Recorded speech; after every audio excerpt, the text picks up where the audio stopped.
People tell me all the time, it's hard to get wealthy. It's hard to grind. It's hard to be focused. How do you even do these speeches? It's hard to stay motivated. It's hard to stay broke. It's hard to stay depressed. It's hard to stay governed by anxiety. It's hard to be inconsistent. It's hard not to have daily disciplines.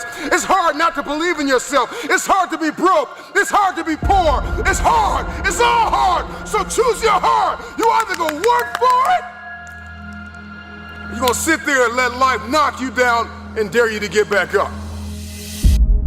It's hard to practice perseverance. It's hard to be an introvert. It's hard to be an extrovert. Singleness can be difficult. Marriage can be difficult. Raising your children on your own can be difficult. It's hard to wake up early. It's hard to wake up late. But there's a reward on the other side of waking up early. If you wake up late, you've lost too much daylight. What somebody else did before you woke up, now you only have a fraction of the day to get it done. There's a reward on the other side of one pain, and there is regret on the other side of the other pain. And if you're going to win the reward, you're going to have to persevere. You're going to need endurance. You're going to need to be consistent. And on the other end of the pendulum, there is the pain of regret, where you did nothing because you were afraid you would make a mistake. The pain of regret will hurt you. So choose your heart. Make a decision.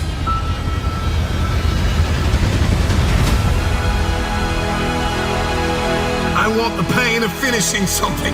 I want the pain of persevering. Give me the pain of forgiving my haters. Give me the pain of forgiving people that tried to kill me. Give me the pain of letting it go. Give me the pain of growth. Give me the pain of acquiring new skill sets and talents. Give me the pain of managing my time well. Give me the pain of waking up early. Give me the pain of praying when I didn't feel like it. Forgiving when I didn't feel like it. Letting go. Give me the pain. I'll take that pain, because on the other side of that pain, there is a reward. Every single day of my life, I'll take reward over regrets. Will you keep sleeping on your potential, or will you wake up and make it happen? Choose your pain today. The anguish, the irritation, the frustration that you feel today will be your strength to leap walls tomorrow, to leap hurdles tomorrow, to champion the day tomorrow. So you gotta turn your pain into progress. You gotta learn how to turn your pain into power. I can because I'm capable. I will because I'm strong. I must because they're dependent on me. Don't you sit here and act like you've reached all your level of success. No, you have not. You have not begun to see the things that's about to happen to you. Never ever, never ever, never ever give up on your dream. Listen to me. That mental picture, never let it die out. Never ever let it die out. I don't care how much time passed. I don't care what happens, circumstances, situations. I don't care what defeats, what upsets. I don't care what happens in your life. Listen to me, and listen to me very carefully. You better never, ever, never, ever give up on your dream. Never let the mental picture, the picture that you painted, listen to me. Whatever you saw, whatever you said you were going to accomplish, whatever you said you were going to do, never ever, I know, repetition deepens the impression. Never ever, never let your dream die. I can because I can. I will because I'm strong. I can get through any obstacle on my way to my journey. I must, because they count on me. Don't give up. Don't give up on your dreams. Don't go pick it back up. There's a dream you left 2-3 years ago. Somebody told you you couldn't do it, and you internalized that foolishness. Stop listening to the haters. Shut them down. Shut them up. You want to shut your haters up? How do you do it? You do it by being successful. You don't do it by falling into their traps, doing what they want you to do, putting your head down. You don't do it by not being successful. Let me tell you what I learned. Nothing succeeds like success. And so pick your dream back up. Pick your goals back up. Kill a noise. Shut them down. and surround yourself with people who will help you, who will speak life into you and not death. People who will speak life into you and help you to get from where you are to where you want to be. It's your boy E.T. Remember, I don't care nothing about your past, because I got one too. Listen to me, you have the opportunity right now to make the rest of your life the best of your life.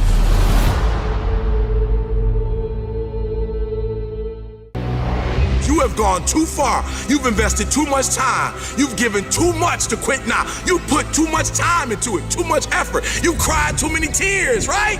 You've gone without eating. You have invested too much to walk away at this point, all right? So we all in, baby. Now it's time to get the reward. It's about momentum. You gotta keep it 100. You gotta be true to you. And I'm tired of people emailing me, telling me what somebody told them they can and can't do. Listen to me. The only thing you need to write your book, the only thing you need to do to finish the GED, I'm telling the book now, I'm telling the book. The only thing you need to do to get your 4-year degree, the only thing you need to do to get your master's, the only thing you need to do is get your PhD, and it's to believe in your dreams and stop listening to others. You're about to get certain things just because of the effort you put in, the time you put in. You're about to get a reward. Are you hearing me? You're about to get a reward, baby. So don't quit, don't give up. There's some blessings that come in life after regulation. They come in overtime. They come in extra innings. So for some of y'all, you're gonna have to learn to wrestle with it. You're gonna have to learn to fight with it. That's what wrestling means. That's what I'm talking about. You're gonna have to put in a little bit more sweat, a little bit more blood, a little bit more tears, but you gotta wrestle with it. I'm not going to let you go until you bless me. Meaning that we gonna do this thing all night long. We're gonna do it all night long, but I'm telling you that I'm not gonna let you go until you bless me. But you gotta fight with that thing and tell that thing you will quit before I quit. You'll give up before I give up. You fight your way through this one, but you do not quit. You do not give up on your merit. Do not quit school. Do not quit on your goal, your dream. You keep, and not just don't quit. We're not talking about not quitting. We're talking about taking the prize home.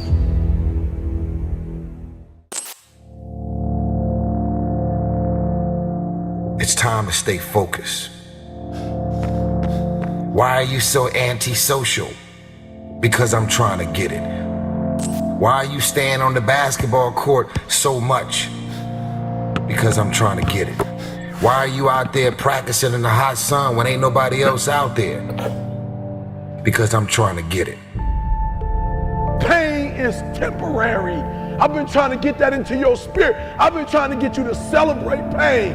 That pain is your friend. That pain is going to take you to the next level. Remember, just because something's never been done before doesn't mean it can't be done. It just means we haven't figured out a pathway on how to get it done, and we will get it done. This is it right here. This is that moment that you got to work. This is that moment when you got to push. There is no weakness in the place of business. Think about your end goal. Think about what it's going to look like. Picture it in your mind. See yourself already there. Stop praying that the storm will pass over you and pray to grow through the storm. What you go through, you will grow through. You simply have to give it everything you have to get it. You need to shut down all negativity and frankly not give a shit what others say and think. You're going to do what you've been called to do. You're going to be what you called to be. You're going to have, and you're going to prove to everybody that tried to break you, you're going to prove them wrong. Everybody that tried to stop you, everybody that tried to kill your dreams, you're going to prove all of them wrong. I don't care what the adversity has been, you have two choices. You can be unforgiving, bitter, angry, upset, and be a carrier of grief, or you can choose resilience. If you truly want to make change, if you truly want that greatness, you got to work hard. You got to dig a little bit deeper. You got to find it. You want to test my resolve. You want to test my ability to go to the limit. You want to see where his world ends and mine begins. This ain't no fucking game. This is my motherfucking lifestyle, son.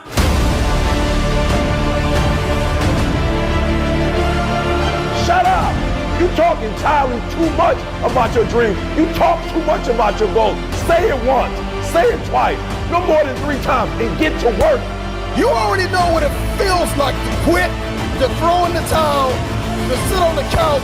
Do you know what it's like to give everything that you have and push and persevere?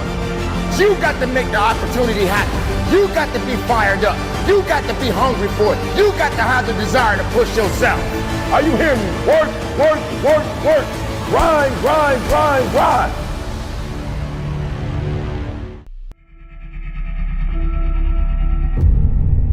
You should be a monster. Because everyone says, well, you should be harmless. You don't want to be too aggressive. You don't want to be too assertive. You want to take a back seat. No. You should be a monster. And then you should learn how to control it. The definition of being aggressive is forceful and sometimes overly assertive pursuit of one's aims. In combat, almost nothing will happen the way you want it to if you don't force it that way. The enemy, nature, time, there's all kinds of things that are going against you. It's a losing battle. And if you don't use force of will, then you're not going to get it done. What it means is you need to make things happen.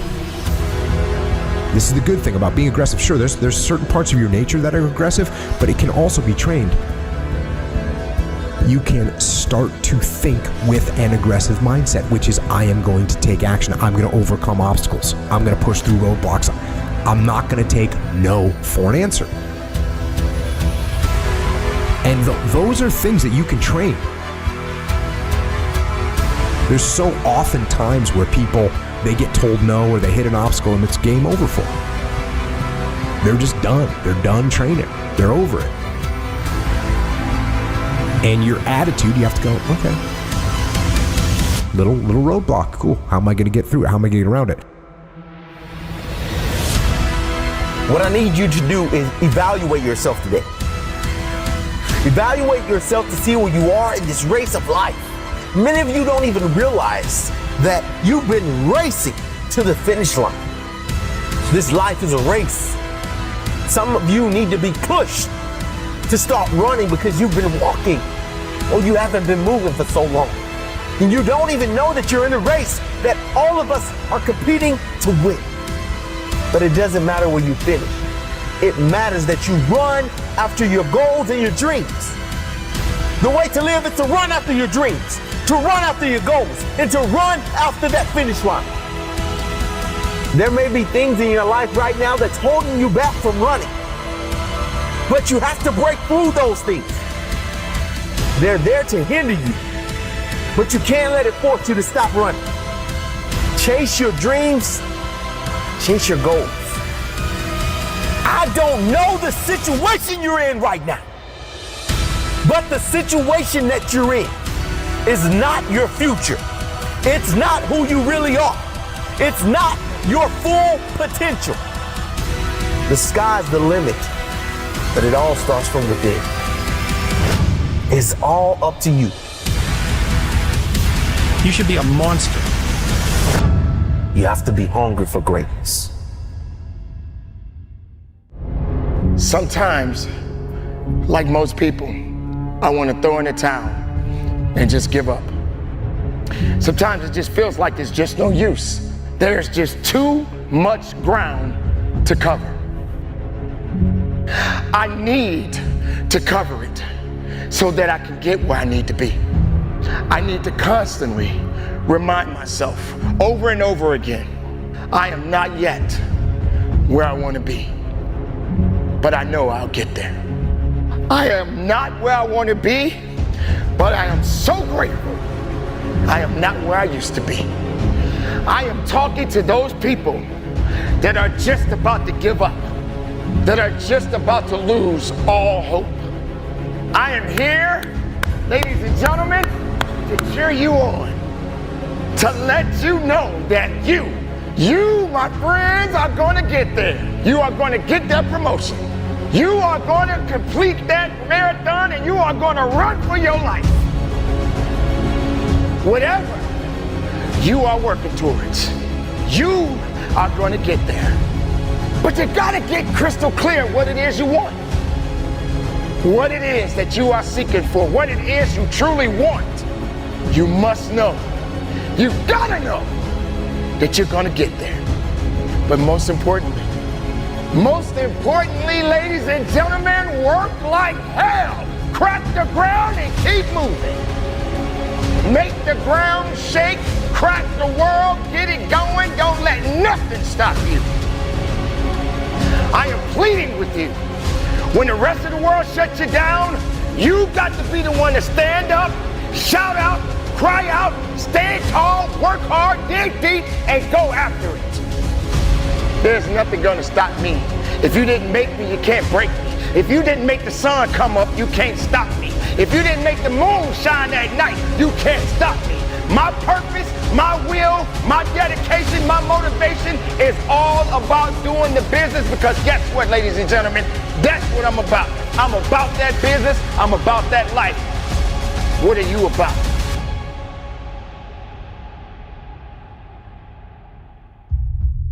I need to constantly remind myself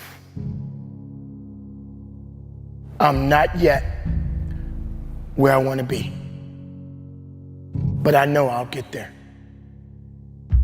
I'm not where I want to be, but I am grateful. I am so grateful that I'm not where I used to be.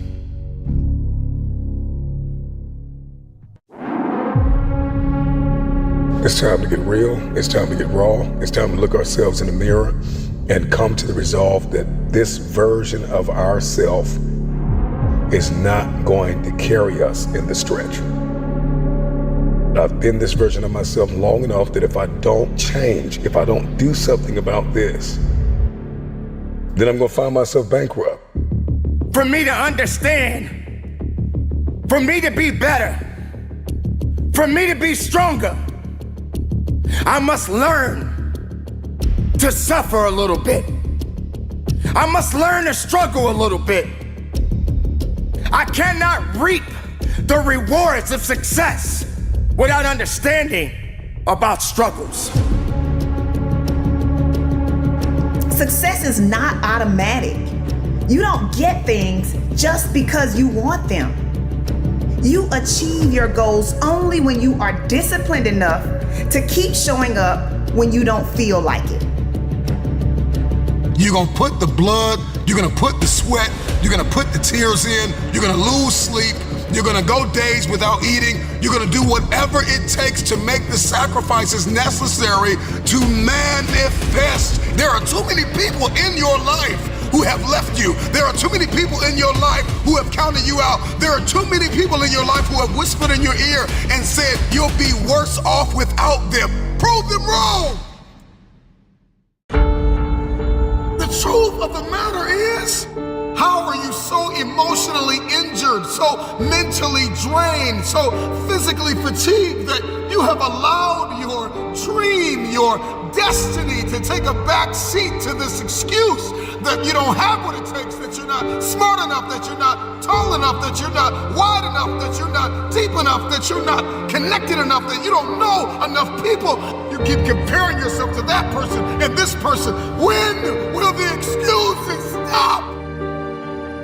When will you see your purpose bigger than your excuse?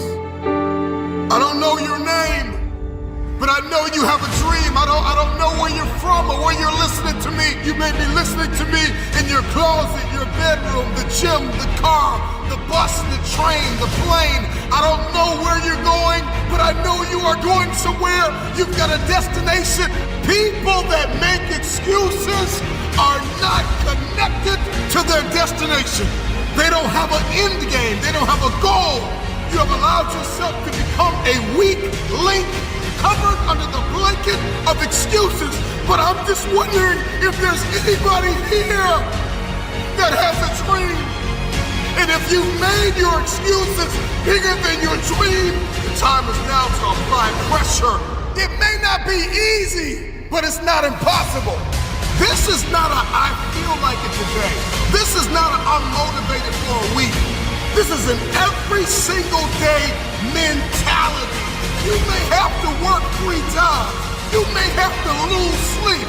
You may have to go to college and raise 5 children and still maintain your marriage and work your side hustle. I don't know what your story is, but if you will keep a no excuse mentality, then the sky is not your limit. The sky is your starting point. This is an every single day mentality. I never get turned off.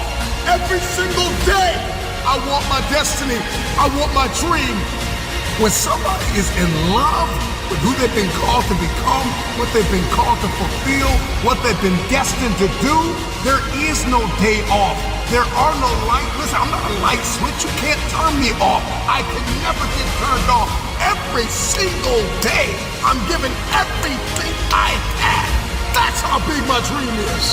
And so there's no excuse. There's no pain. There's no dilemma. There are no speed bumps. There's no distraction that can turn me off. I'm not a light switch.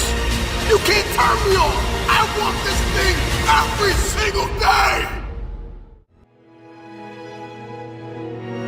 For people that feel like they're wasting their time, they're not getting the results they want, what is one thing that they could be doing right now that would turn things around for them? I think one of the things is the way that we approach time. This is something that almost no one talks about anymore. So I feel like you may be behind. You may actually be behind your destiny right now. Like maybe you're not on pace. In fact, I think most people watching this, listening, will say, I am behind on achieving my destiny. I'm not exactly sure what it is, but I feel like it's slipping. I feel like I'm behind. So you better figure out time differently. And you can bend and manipulate time to your advantage. And so I, about 25 years ago, went, I'm not the most talented. I'm not the smartest, and I'm really not.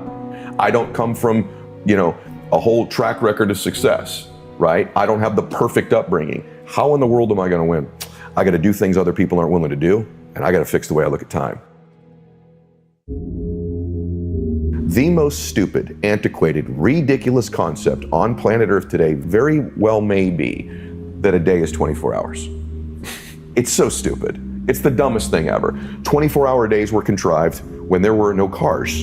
There was no electricity. If I wanted to get you a message, I had to write something down if I could, send it on a horseback, hope you get it. That's insane. Never mind the internet. So what used to take hours, days, weeks, months, years to do can be done now in a millisecond in the internet or on our smartphones. Yet we measure the time the same way that guy did? That's bananas. That is so stupid. And so my days now are from 6 a.m. to noon. That's a day. It's 6 hours. And in that day, some days you just chill. But in that day, I'm gonna get the amount of productivity, faith, working out, fitness, money, business, you name it, in that day. We've all had a morning where we go, I got more done this morning than I have in weeks.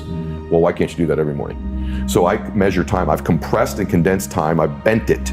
My day is 6 a.m. to noon, and I'm not crazy. You're crazy for thinking it takes 24 hours, just like some dude in a cave did 300 years ago. And it's unfair that people have taught you this. My second day starts at noon and goes till 6 p.m. That's day 2. But what the cool thing is, at the end of day 1, this clock goes off about noon every day, bro, and goes, what did I just get done? What didn't I do? What do I need to be accountable for? What do I need to double my efforts? Just like you do at the end of most days, right? And then the next day is 6 p.m. to midnight. And some of those are just fun days. Sundays I chill, right? But some days they're really super productive. What I've done now is I have changed and manipulated time. I now get 21 days a week. Stack that up over a month, I'm gonna kick your butt. Stack it up over a year, you're toast. Stack it up over 5 years, my entire life is different than it would have been otherwise. And if you do this for about 90 of your traditional days that you think are, you will come back to me and go, that profoundly impacted my life. And here's the other thing that happens. The world responds to you differently when you value your time like that. What is precious is valuable. That's why a diamond or this watch is way more expensive than the piece of paper that's written down there, because it's more scarce. When your time, when you interact with the world, is slightly more scarce, they respond to you as if you're more valuable. So you get more accountability, more productivity, more fun, more joy, and the world flips its response to you. All of a sudden you become more valuable and precious to people when your time is different. And you'll get thousands more days in your life and live a much more blissful and happy life than the person who only gets 24 hours. I'm not coach right now. I'm your conscience. You're in a fight between will and skill. I say will first because that's where you are. You locked and loaded with skill. You practicing every day. You putting in your work. You buying everything. You making the investment. You living your dream. You walking like your dream. You surrounding yourself around your dream. You got mentors, everything. You putting your work in. You got your skill. Now it's a test of your will. It's a mindset thing you in right now. It's a mindset thing because your challenge ain't moving. Your mountain is not moving. You don't feel like you're making any progress. You're not physically moving when you see everything else around you and other people around you moving. You're not making progress. You're in the test of your will right now because life says it has a little more test for you. You can look at your challenge with skill and it will see it just as that. A challenge. Or you can look at your challenge with will and see it as lunch. Understand this and listen to me clearly. You may forget this face, you may forget this voice, you may forget who told you, but get your pads out. Don't ever forget these words that I'm about to tell you. If you want to be great in this life, you only have one choice, gentlemen. You only have one choice. You can make choices that just get you remembered, or you can make choices that ultimately make you a legend. If you put as much time into working on winning as you put into thinking about losing, you'd already be a champion. When we gonna get tired of just knowing and seeing successful people and become one of them? Time is out to sit up here and just make these average decisions, to make these irrelevant decisions that don't change you, don't change your family, don't change society, don't change your environment, don't change the world. It's time to make decisions that make you a legend. We see it every day. But the only difference, baby, you gonna make a choice to just be remembered, or you gonna make a choice to become a legend. You gotta stop quitting. We gotta stop giving up. All this TGIF. It is now TGIA. Thank God I'm alive. When we open our eyes and we're in our right mind, we live as though we really appreciate that opportunity. And every time I see a post, every time I see a tweet, or just anything, I want to ask the person, why are you thanking God it's Friday? Hello, newsflash. Tomorrow is Saturday, the day after that is Sunday, the day after that is Monday. What are you thanking God it's Friday for? Because you're preparing to quit. You're prepared to stop what you're doing. You're prepared to clock out. You're prepared to go home. And you're in the mental mindset to do nothing. I dare you to get prepared for the challenges of your life by getting rid of comfort. I dare you. I dare you that when you find that job, that if you don't have a ride to work, that you walk. And then when you get there, you take the stairs. I dare you not to check the break, baby. I dare you to work through your lunch. I dare you that when it's hot, that you work faster. When it's cold, you work longer. I dare you to learn something new today that you didn't know yesterday. I dare you to. I dare you to run past that challenge. I dare you to face adversity. I dare you to look at it and say, look, I'm more than this right now. I can handle it. I dare you to look at your obstacles like a mountain. I dare you to stop running from it. I dare you to stop throwing away food because you scared you're going to eat it at night. I dare you to stop taking the detour because it's a crack house on the corner and it's a liquor store on the street. I dare you to stop running from your addiction. I dare you to stop running from the old you and become the man you know you can become. Mountains aren't going to move. You got to climb that bad boy, baby. You cannot get what you want in your life by being comfortable. Comfort is failing us.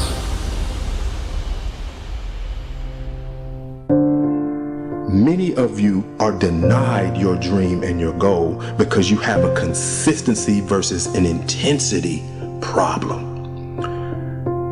Consistency is when you do something. Intensity is how you do something. And that's why many of you, no matter what you do, no matter how much you do it, no matter who you looking at, no matter what you read, you gonna be denied because you think that just being consistent at something is gonna let you win. And just that earns you the right to win. That I'm being denied that corner office. I'm being denied that car. I'm being denied this quality of life. I'm being denied that opportunity, this scholarship. I keep getting cut off the team. You know, if I just keep practicing and I just stay around this team, sooner or later I'll make it. No, you won't. No, you won't. Because consistency does not guarantee you the win. Many of you, as bad as you don't want to accept this, you never gonna win because you're not intense enough. And until you get intense to the point that nothing will get in your way, that you will not get in your way, you'll never win. The reason why you give people so much value is because if you give them so much value, they'll never leave you. They'll always be there for you, and you will never need for anything as long as you give value to people. And so I learned that as I got older. That part really didn't make sense to me at the time, but the money working for you part, and I was like, how do you make your money work for you? Again, all I know is how to go get money. That's all I know. So later on in that, he says wealthy people do 3 things. So we in the cell for about 45 days. Every conversation with him about money and transition was always wealthy people do. So he says, wealthy people, first they get into stocks, then they start a business, and then they get real estate. So when people ask me, how did I get into stocks? It's because I followed that rule. And so my rest of my time in prison, I wanted to be that. I wanted to be a part of that wealthy conversation. And so what happened to me was it started reminding me of being in the streets. Everything about it. And I heard this term one time that said, the real gangsters are on Wall Street.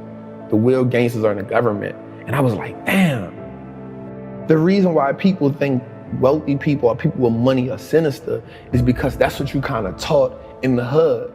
Like you kind of taught like the people who really have money, like they did some wicked shit to get it. They did some backstabbing, cut, get it, and you'll never get that, right? And so that same mentality now happens on a lower level, right? The hustling, the dope dealing. So now you think like, yo, I gotta just do sinister shit to get money.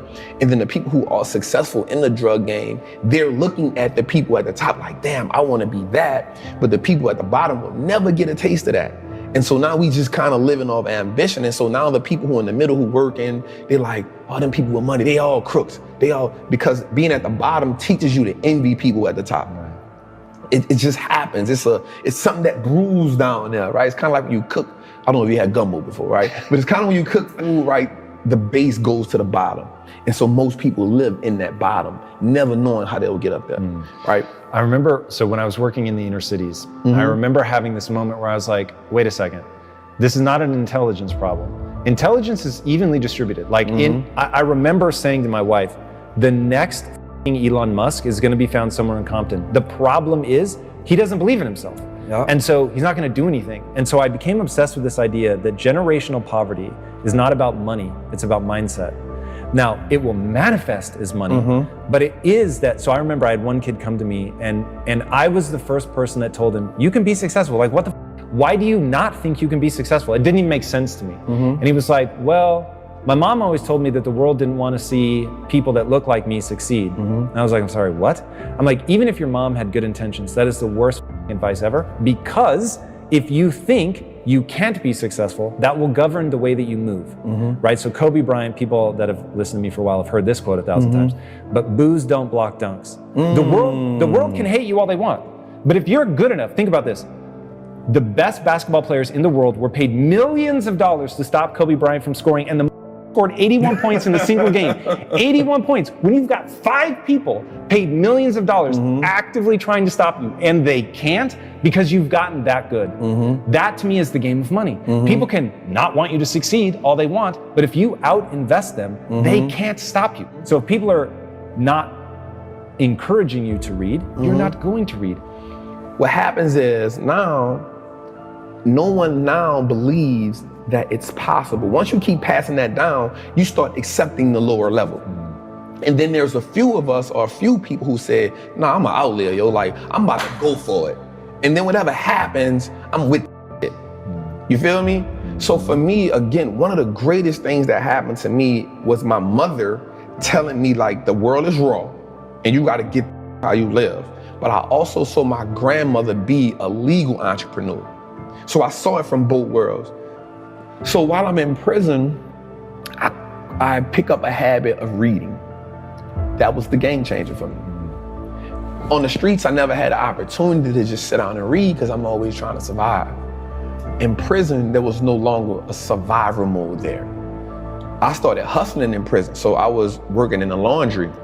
And so your clothes don't really get clean. So I found a hustle like, yo, I'll wash your clothes when we do it, but it's $5 or $25 a month. So that gave me a whole another set of money. And then I started being like a numbers dude. How Vegas have the numbers, the betting. I became a numbers guy. So I used to get up in the mornings and watch CNBC.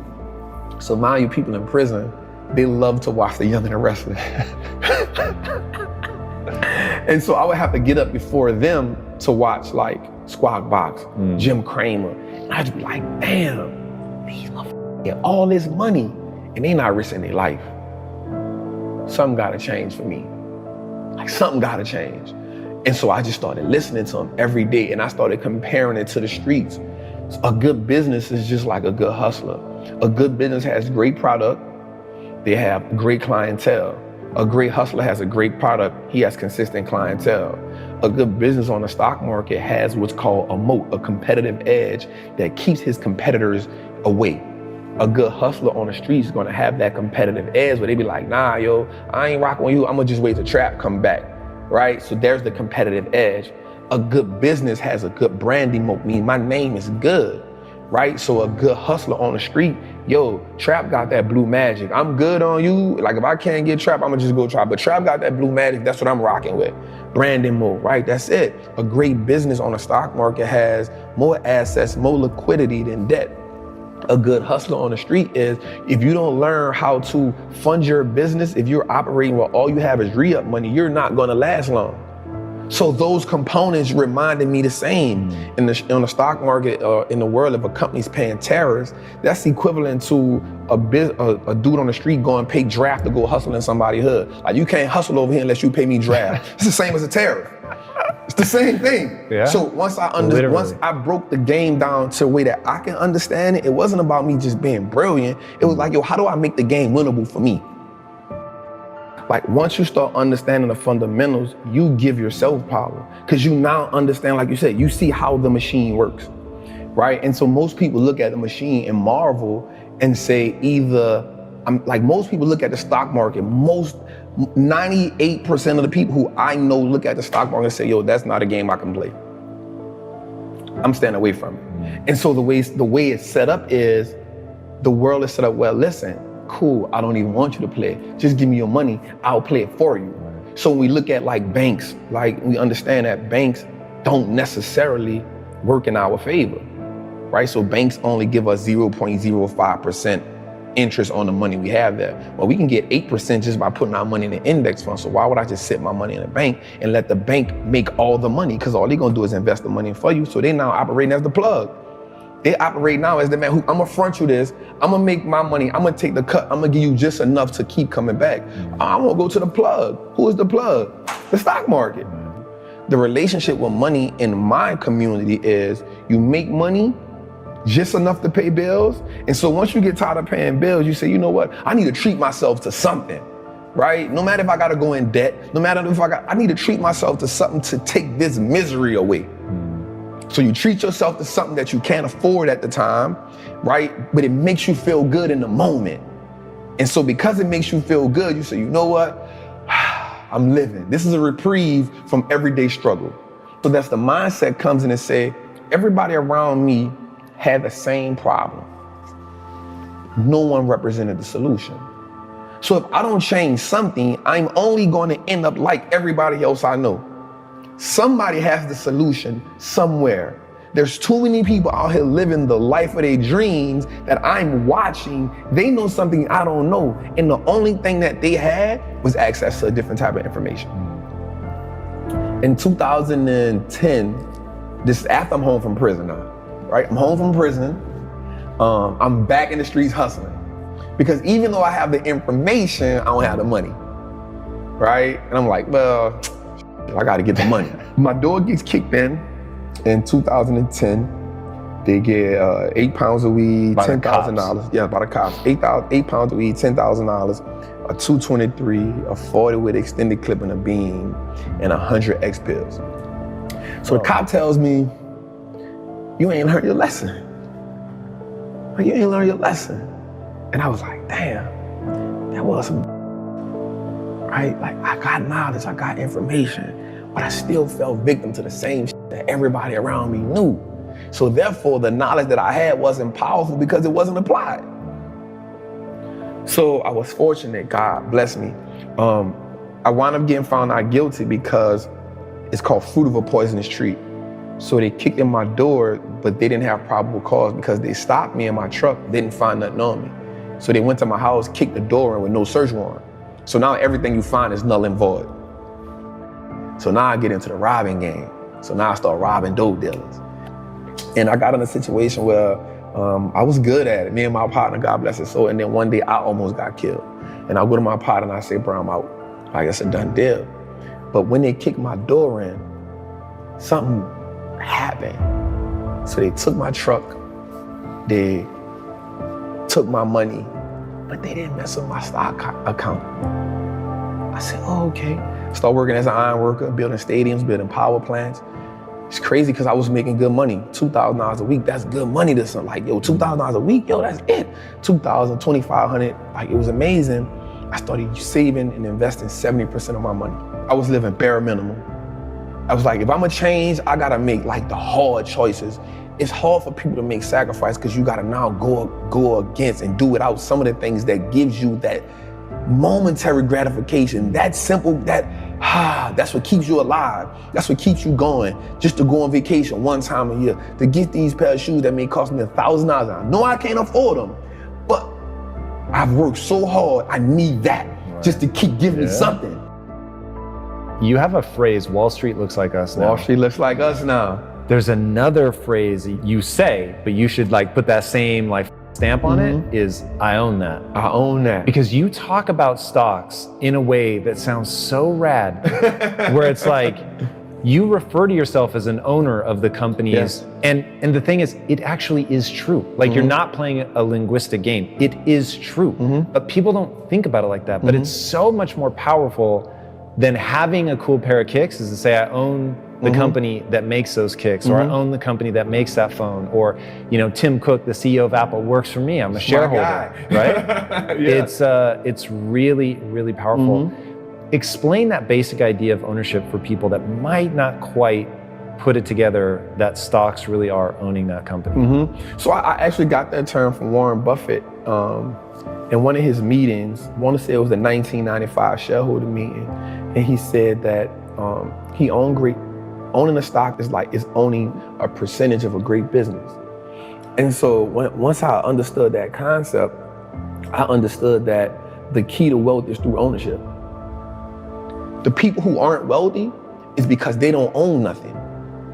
You only have your money sitting in cash. If your money is just sitting in cash, realistically, you're becoming poorer every day. Right, or they own depreciating assets. And that's what cash is. It's a depreciating asset because the more money they print, the more money that money loses value. So if it's just sitting, it's the reason why the bank wants you to have your money there. So they can take it and use it and invest it so much and be like, hey, it's just sitting, I'm gonna give you 50 cents on whatever you had in there. Right. And so the idea of ownership was, yo, we can just start owning everything that no matter if it's just a stock. Like, that's powerful, because if you can start owning the businesses that you now consume every day, you turn a one-time transaction to a lifetime of profit. And that was major for me, because if I go to the store and buy a pair of Nikes, that's a one-time transaction. In order for me to get something from them again, I gotta come back and buy another pair of Nikes. But if I own the Nike stock, long as I own it, it's a profitable vehicle for me. So that one-time transaction can become a lifetime of profit if I own that business. if I'm gonna buy Apple, if I know I'm an Apple user, if I know I got the phone, I got the AirPods, I got the MacBook, I got the PC, I excited when Apple's about to drop something, why wouldn't I own it? As much of it as I can, right? Like if I understand that concept, if I know America has one of the biggest trash problems in the world, right? So if I know that Waste Management is a company that's gonna be here forever because we aren't gonna stop throwing things away, why don't I own that company? Because I know everybody throws things away. And so now instead of me getting excited about Apple Lime being around the corner because it's a new phone, I'm like, yo, y'all about to make me some money. Right? So when I hear a company like Waste Management has bought 40 acres of disposable land for another landfill, I'm excited about that. And another great thing about the stock market is, for me, it now makes me pay attention to the world. And so now I understand what's going on in the world. I started learning business cycles, market cycles. You know what I'm saying? Like, because now I can understand, yo, this is okay. Things are going out of business. Okay, we're in this cycle.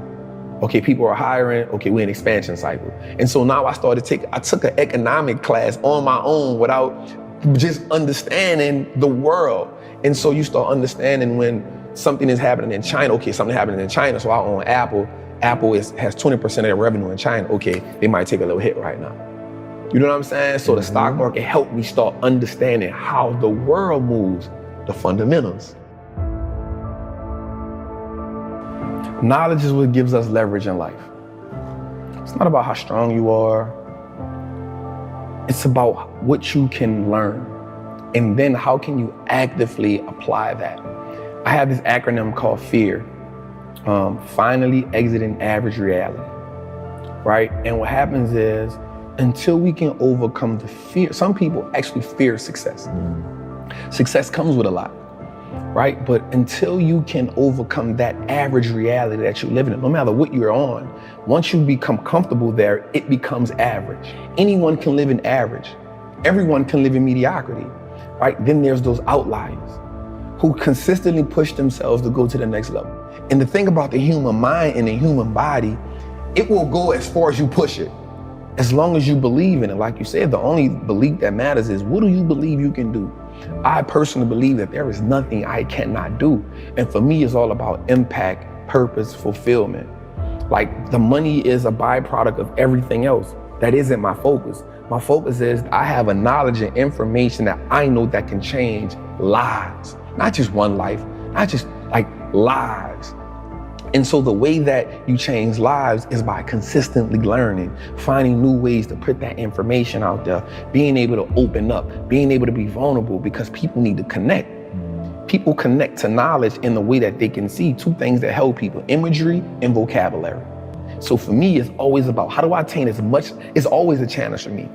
How can I attain as much knowledge as I can? Because I love learning, but then how do I take that and be able to now reciprocate it or give it to somebody who may not understand calculus or trigonometry, but if I can give it to them in this way, they can say, oh yeah, I got it. And there's more people that struggled in the world that has become successful. So struggle has to become a language that I struggle. So that's the language I'm great at. So if I can break down things into a struggle language, now I make it the game winnable for everybody. In this very moment, all you have is all you need. What would you like to do? What do you believe you've been destined to do? Sometimes you have to fall back into the dark room and focus on you. You have a date with destiny. You have unfinished business. It's time for you to go back to the drawing board with a new perspective. If you can see it, you can have it. I am clutch. I am the difference maker. I am the game changer. I must work out X amount of times a week. I must forgive. I must evolve. I must become. I must retain. I must grow. I must live. I must evolve. I must go to the next level. I must live in this type of house. I must drive this type of car. Perspective is what changes the game. Stop complaining about the divorce. Stop complaining about the job loss. Are you gonna complain in the face of conflict, or are you gonna seize the opportunity? What if losing your job was the opportunity? What if the divorce is an opportunity? What if the bankruptcy is an opportunity? What if the one you love was an opportunity for you to reconnect with somebody and forgive them? Something inside of you that just snap. You gotta get tired of being broke. I'm talking to that person who grew up without a father. I'm talking to that person that is acquainted with pain. I'm talking to that person that knows what it's like to come from nothing.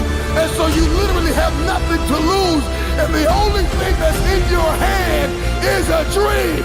The only thing that's in your head is I have what it takes to get to the top of that hill. You must understand that there is more than one path to the top of the mountain. Goliath! There will be many giants in your life. There will be depression. There will be anxiety. There will be oppression. There will be stress. There will be overwhelm. Will you buckle under the pressure or will you rise to the occasion? You are not dead yet. You may be tired, but you are not dead. You may be broken, but you are not dead. You may be weary, but you are not dead. You have an opportunity to rise above what happened to you. You gotta make it up in your mind that all you have is all you need.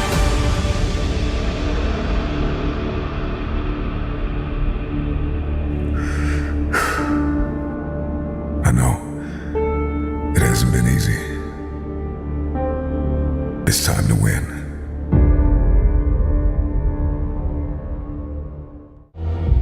Consider this your wake-up call. What most people fail to realize is that pain is inevitable and it is unavoidable. There is no path in life without pain. Whatever it is that you're going after, whoever it is that you've been destined to become, you cannot have it. You will not become it without pain. You will face challenges and difficulties and giants, regardless if you are single, if you are married, if you are a stay-at-home mom, a stay-at-home father, if you are an entrepreneur, if you're working a 9-to-5, if you're an educator, if you are an athlete, if you are a musician, a singer, a producer, it doesn't matter who you are, what you are doing, pain is inevitable. If I'm gonna hurt like this, if I'm gonna bleed like this, if I'm gonna cry like this, let me cry because I'm in the best shape of my life. Let me cry because I'm conditioned to weather the uphill war. Let me cry because I'm building my relationship. I'm building my business. I'm building my legacy. Let me cry because it hurt, but there is a reward on the other end of my pain. Let me cry tears because I passed the test, because I gave it everything I had. Choose your heart. Everything in life comes with hardship. Make a decision. At some juncture, you will encounter pain. And the moment that you get acquainted with pain, you get acquainted with hardship, you realize that no matter what you do, no matter how much you study, no matter how much you plan, you will not be able to avoid a measure of pain. I don't care what it is, losing weight, I don't care what it is, a new eating paradigm, a new relationship paradigm, new thoughts, new behaviors. It doesn't matter what you're after, what you're looking to become. If you don't go to the gym, it's gonna hurt you. If you go to the gym, it's gonna hurt you. Your muscles are gonna tear. But on the other side of that pain, there is a reward. There isn't any regret. You won't regret taking care of your body. On the other side of making those healthy decisions, there is a reward. It's the reward of discipline. It's the reward of longevity. It's the reward of influence. It's the reward of power. Do you want results? Do you want a reward? Or do you want regrets? The decision is yours. It's all hard, so choose your heart. Pain is inevitable and it is unavoidable. Pick your pain.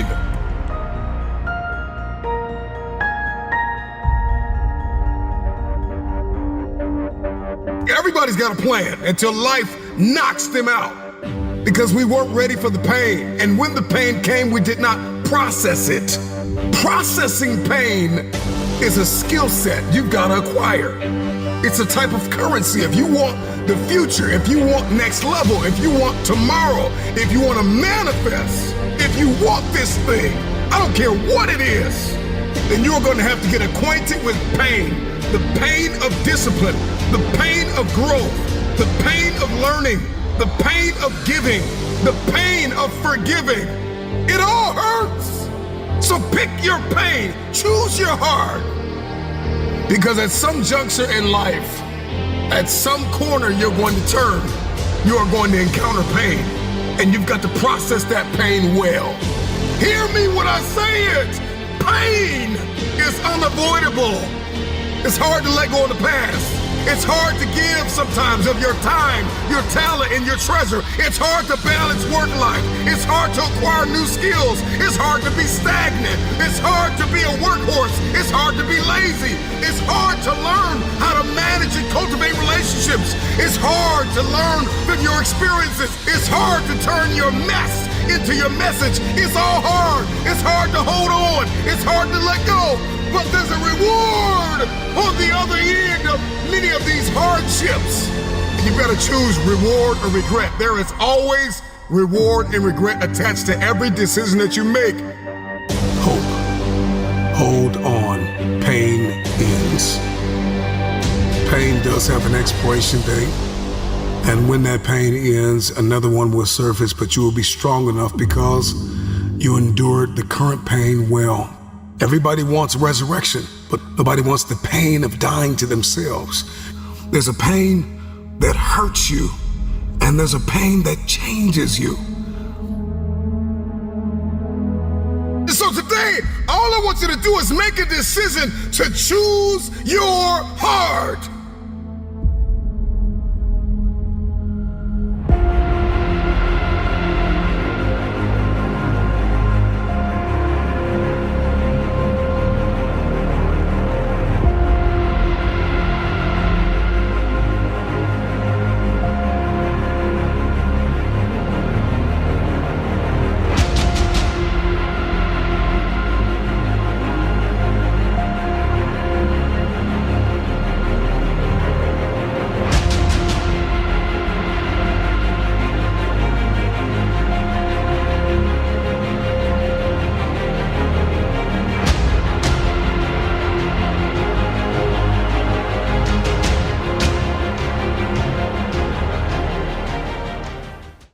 Be the guy who embraces the ugly, the miserable.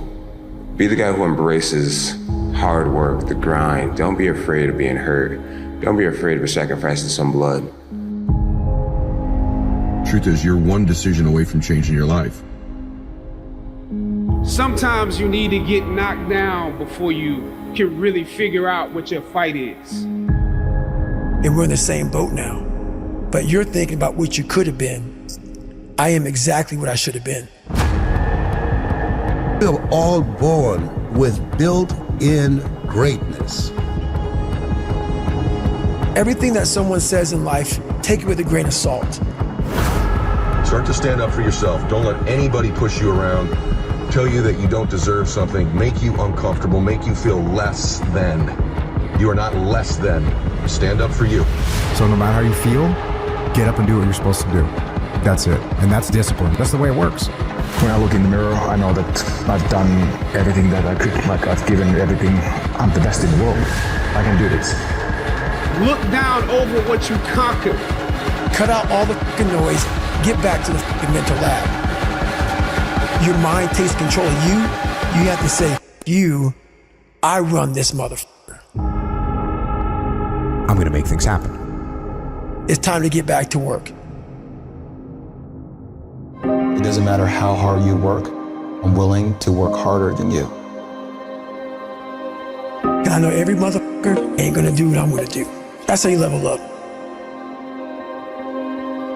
Stop being average when your potential is crying to come outside and be more than that. No one will outwork me. No one.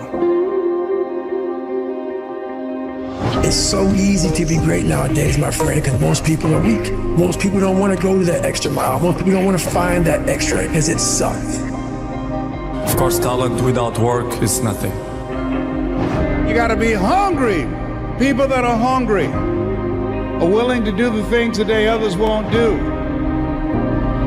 There's no excuse not to be the hardest motherfucking worker in the room. You have to want it. Discipline is the single most important thing that you can use when it comes to being successful. If we just worked a little bit harder and just took it a day at a time, our dreams would come true. Where have you been up to this point? You look at your life, you look at what you produce. Is it giving you what you want? Are you living on purpose? Are you living your dream? Are you acting on your ideas? Are you doing all you can do? Have you gotten comfortable? Are you procrastinating? Are you evading your own greatness? Are you surrounding yourself with people that can nourish you? Are you challenging yourself? Are you experimenting? Are you learning something different? Is your life an adventure or is it boring? Where have you been? When you're pursuing your greatness, you live from a place of the willingness to live life courageously, to be willing to take chances, to become a risk taker, to make impact, to go beyond believing to knowing, to lean not unto your own understanding, to feel within yourself there's some cause, there's something that's bigger than me, but I'm never alone in facing this.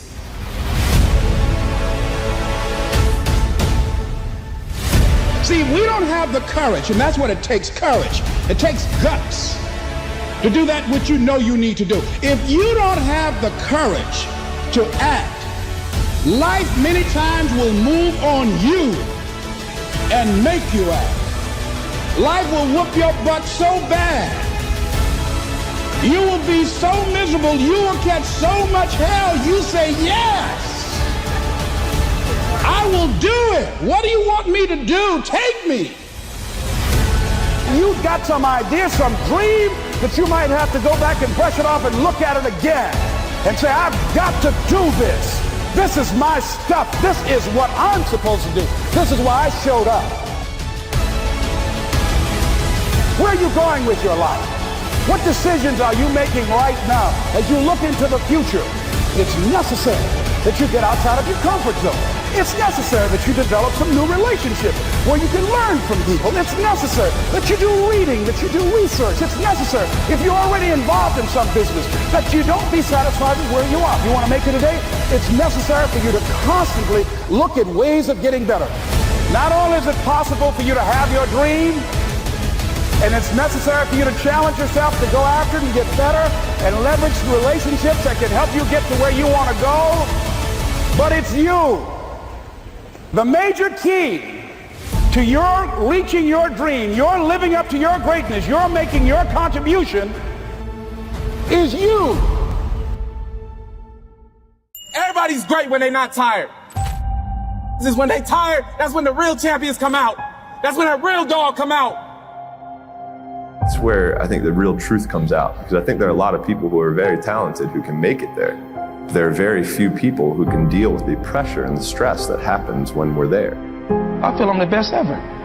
It's not bragging or boasting. The proof is in the pudding. In my mind, I'm always the best. I am the greatest fighter of all time. And when I hit you with a hard right hand, you will fall. You gotta win tomorrow. You gotta win right now. If you're passionate about what you're doing, keep going, keep believing, reach for the stars. Everything is always impossible until someone does it. Maybe it has never been done before. That's perfectly fine with me. But I'm gonna do it. Never say never. Because limits, like fears, are often just an illusion. Hungry dogs run fast. And let the big dogs eat. If you look at the greats in any walk of life, the greats do things when they don't always want to. And that's the separation. It means you have to be more disciplined than not disciplined. I wanted to be the best I could be, period. I was waiting for you to smile at some of the compliments. You didn't. Smiling doesn't win you gold medals. I'm too fast, I'm too skillful, and I'm gonna show everybody out there watching this show and the whole world, and the world will bow and admit that I am the greatest of all times when you see what I do to George Foreman. I believed that whatever I put my mind to, and if I was willing to make sacrifices and I was dedicated, that I could achieve absolutely anything. I'm the best ever. I'm the most brutal and vicious and most ruthless champion there's ever been. There's no one can stop me. I'd like to take this chance to apologize to absolutely nobody. Maybe someone don't like me because maybe I'm too good. You win some, you lose some. But you live to fight another day.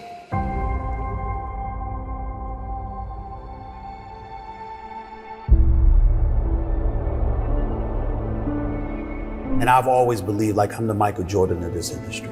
When I'm on the air, I'm the one that will make you want to hear from me. I don't care who I'm on the air with. I don't care who it is. It does not matter to me. By the time I finish speaking, I am the one that you're going to want to listen to. That's my attitude. If this requires 100% and you give me 99, I might want to fire you.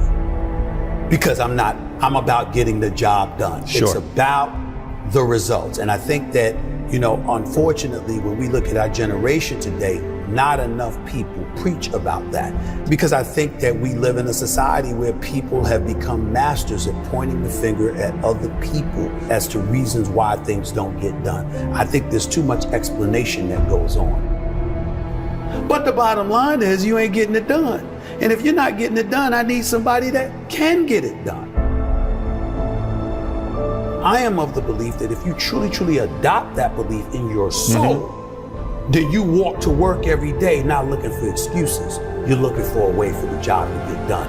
And in most instances, you are going to be successful than not. You want to go with status quo, you're perfectly, fine with flowing along, just safe, to get along, secure. Safe, secure, whatever. But when you're trying to win, you're constantly looking to get better.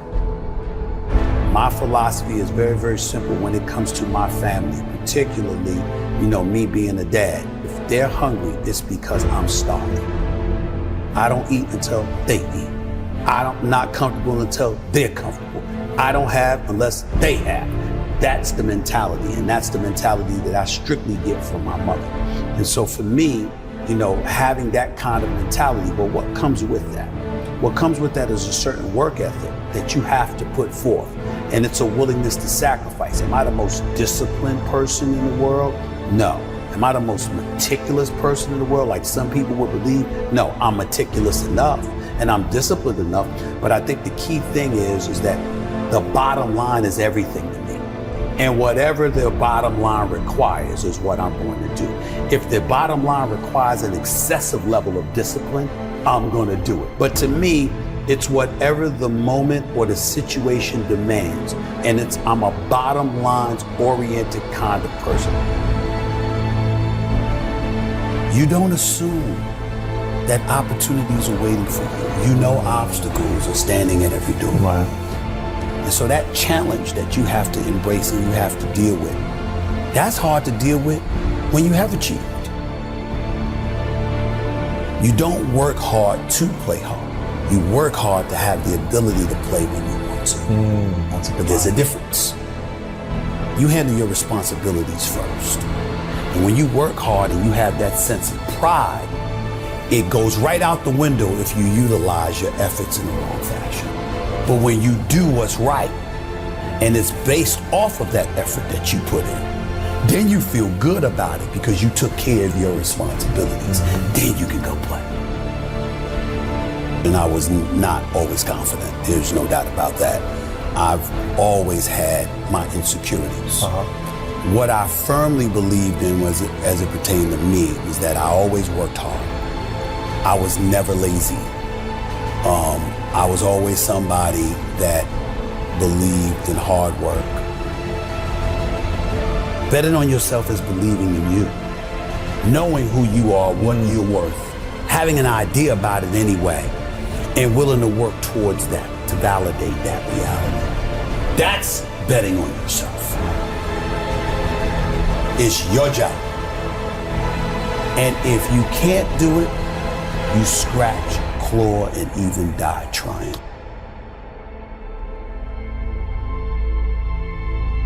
We make excuses every day, all of us as human beings. On far more occasions than not, I have to speak on the issue of accountability as it pertains to the entire sports world. And when it comes to the issue of accountability, I get all of that from Mom.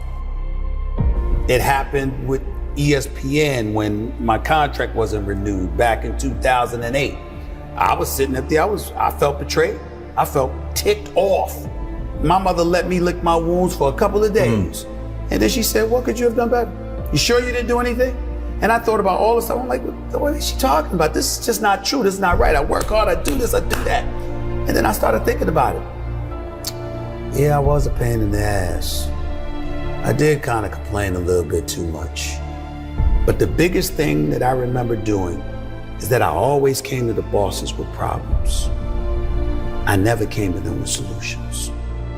It was always about the problem, never the solution. And I learned when I sat back and reflected on the mistakes that I had made in my career at the time, I learned that no boss wants to talk to anybody that doesn't have solutions. Instead of working around the clock trying to figure out what somebody else wants from you, good or bad, there are moments that crystallizes it for you in your mind. Pay attention and you'll see what they are. And you'll know what to do accordingly. That is what I believe makes me the best. It's my commitment to excellence for the collective whole. Be the guy who embraces the ugly, the miserable. Be the guy who embraces hard work, the grind. Don't be afraid of being hurt. Don't be afraid of sacrificing some blood. It's the moments in life, the decisions you make on a moment-to-moment basis that add up to be the guy or not the guy. Tonight, I did something, that I feel more of a guy. For me, who I am, my guy. Make the hard decisions, make the sacrifices, make the unpopular decisions, and become comfortable in your own skin. And if you are not a person that you are comfortable being alone with, that is the one person in this universe that you have full power, full right, full responsibility to change. If you had to create a human, what would you put them through to make them tough? It probably wouldn't be a really chill life. What would you put them through to make them patient? We probably wouldn't give them things immediately. And so it's like we want these traits, but each of the traits has a price tag attached to it. And it's just like, do you want to pay the price tag to get the thing? And so I think if people reframe the period of life that they're going through as the price that they're paying out of their wallet, but the wallet is their time, it's the seconds of life that they're trading for it, then I think more people will be willing to make the trade. Because at least when I look at myself, like when I'm 80 something years old and I'm looking back on my life, I want to have these traits. But in order to have those traits, I know I have to go through these things. And I think for me, that's given me a lot of comfort in hard times. Right now in life, your family's looking for that one guy right now. They're looking for that one guy who's strong, who's that pillar for the family in hard times. Make sure they look around and find you. These are the times right now for you to step up. Be that guy that can take anything. Stay hard. The biggest regret of the dying is never becoming your ideal self. I do believe that we're thrust in a world that we don't fit in. And I believe the journey is that a lot of people sell you a bill of goods along the way. That if you get some awards, you mean something. You go to a certain school, you got it. You're cute, classical beauty, you got the right man, you got the right zip code. And you swim through all that filthy swill until you come to the really, really stark conclusion that I want to leave this earth becoming who I know deep within I am supposed to be. The next time you want to just give in to that desire for comfort, remember that your future self is going to be the one to suffer the consequences. It's so easy to just put it off and act like it doesn't exist. But that future self that you're passing all these burdens to will one day be yourself of the present, and you'll wish you chose to do otherwise. Everything that you do counts. The biggest mistake that people make is they think that only what they want to count counts. No. When you read a book, when you listen to an audio program, when you go to a course, when you go to bed early and get up early and you work, it all counts. Never fucking apologize for being yourself. If people don't like how you act, how you look, how you speak, that just means those aren't your fucking people. Don't change who you are to match your surroundings. Pick better fucking surroundings and be yourself. Yeah, I don't know. Most men would understand that when a man cries and he's whimpering, he's hurting. You know, because I've been there. And there's no shame in crying, gentlemen. Men, it's okay to cry. We can still be a man, but you're also human. And it does show a little bit of your vulnerability. Do it for your loved ones. Do it for your wife. Do it for your husband. Do it for your children. Do it for generations to come. Come on, after you're dead and gone, what will they say about what you did? Yes, there's so many people depending on you, but it's got to start with you and the man upstairs. This is your day. Get up and conquer your day. Let me tell you something about self-doubt. You have to conquer it. If you let self-doubt rule your decisions, you'll never get anywhere. If you don't believe in yourself, nobody will. So be bold, be relentless, and never let anyone stand in your way. This is my day to read a new book. This is my day to start a journey. This is my day to make an investment. This is my day to invest in myself. This is my day and this is my time and it's my turn. This is the day I take it seriously. I got one window. I may not be here tomorrow. The biggest regret of the dying is never becoming your ideal self. You got to focus on conquering today. This is the moment of truth for you to understand that within you, there are great possibilities. It all starts the moment you take responsibility and say to yourself, nothing is going to shape my destiny but me. You will go through things, and while you're going through them, you can't understand why it's happening to you. But after you go through it, you get back and you look at it and you say, oh, now I understand why I needed that lesson. Then I saw that that was preparing me for bigger and better things. You still have time. Don't quit.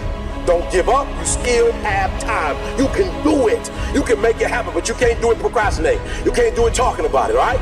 But there's a total different feeling when you accomplish stuff. You got a different level of credibility from people. People see you different. People are willing to do things for you that they've never done before. You have credibility that you never had before. And so I encourage you, follow through. I got the trust that I am someone that somebody believes in. You got to believe that you got to stand on your faith. You got to stand on your strength. You got to stand on who you are. Take back control of your life. Stop being a victim. Stop letting life push you around and start fighting back. Because the minute you tell yourself that you control this is the minute you can start to change it. I made my last excuse yesterday. My last reason. I came up with my last reason yesterday of why I can't do what I'm supposed to do. This is your day. You've got a window. You've got another 24 hours. Another opportunity to forgive somebody. Another opportunity to let it go. Another opportunity to look up and get up. I'm just wondering, when are you going to seize the opportunity? You are worthy. Yeah, nothing changes and nothing changes, man. You know, we'll sit around forever wondering, well, what if I was a dog catcher? Would I be the best? What if I was Every day we change the world, but to change the world in a way that means anything, that takes more time than most people have. It never happens all at once. It's slow, it's methodical, it's exhausting. We don't all have the stomach for it. What if it's a mistake? It's a mistake. Rest assured. What do you know?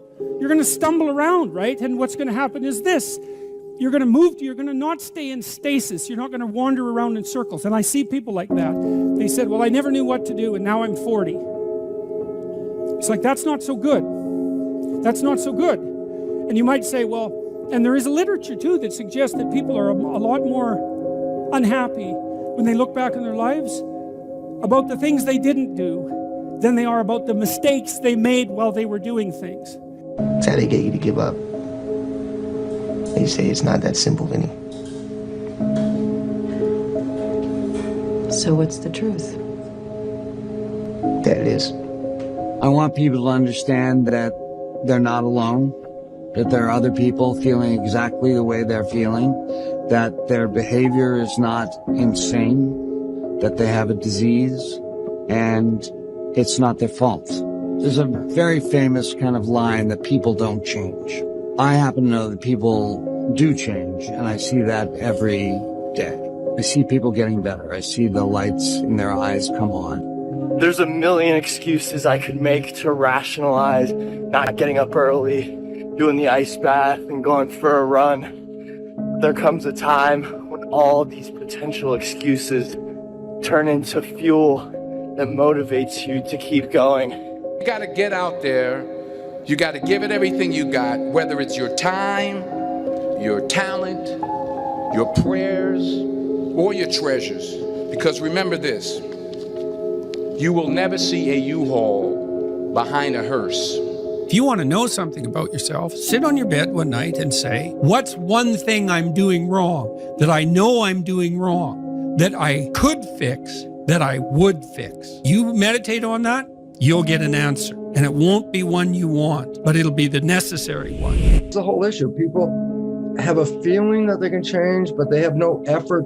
They don't want to get in the game because they feel it's just too much time and it doesn't work. And I tried it and it didn't work. And then they give up and then life just goes on. I got one question to ask you. Can you do this thing alone? I've trained 99% of my life alone. No one pat me on the back. I did all of the work alone. Wolves don't lose sleep over the opinions of a lesser species. Be alone. Go to that dark space. You may not want to fight that battle, but you need to. A beast is someone who can go through hell and be grateful that their legs are working. What are you? Are you a sheep or are you a wolf? When you train alone, I can take myself to such a level of real passion and purpose. Nobody's gonna feed us. You gotta feed yourself. The feeling I get is something I can't even explain. I don't need anyone. It's on you. You gotta want it as bad as you want to breathe. Success starts with you. It's all on you. If you want to be strong, you gotta learn to fight alone. Yes, you're tired. Yes, your mind is saying give up. Yes, it's saying quit. But you cannot quit because you realize you have not reached the goal yet. Day in and day out, you got to keep on working. And if you get knocked down, so what? Rise up and get up. Nobody's going to believe in you until you've already done it. Nobody's going to come and celebrate with you until you've already done it, which means you're going to have to work for a long time by yourself with no applause, with no awards. No one's going to believe in you in the beginning, nor should they. Be okay with it. If I have to do it alone, I will. Start alone, but get started. I'm thankful to see another day. No, things aren't what I want them to be. No, I don't have all the things I want to have. But I'm thankful that I'm still here. I have another opportunity, another day to live, another chance to contribute, another chance to make a difference in life. It is ridiculously impossible to become a human being. I am one. I have other good things going for me as a human being, and I'm just grateful. You're dwelling and looking at what you don't have versus looking at what you have. You are alive against stupendous odds. You are breathing air, observing sunsets, gazing into the night sky. Most people who could exist will never experience that. I need to constantly remind myself I'm not yet where I want to be, but I know I'll get there. I'm not where I want to be, but I am grateful.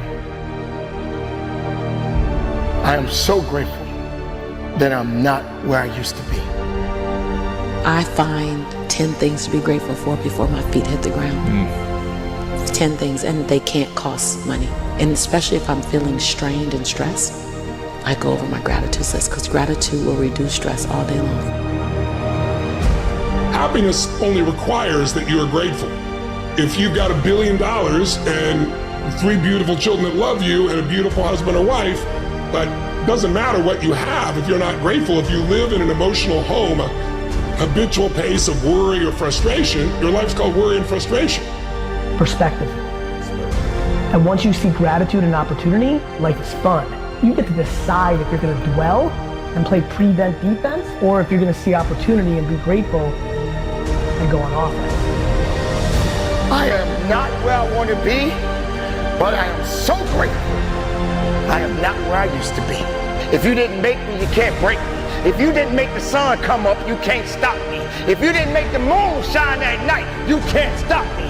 My purpose, my will, my dedication, my motivation is all about doing the business, because guess what, ladies and gentlemen? That's what I'm about. I'm about that business. I'm about that life. You have to stay grateful. You can't take things for granted. We have so much abundance in the world, so much opportunity, and too many people are crying about what they don't have, instead of being so deeply grateful for what they have. Do all you can within your power and the power of others who love you to maximize what you can be, what you can think, what you can learn, how you can love, whatever it is. That's what you've got. Use it.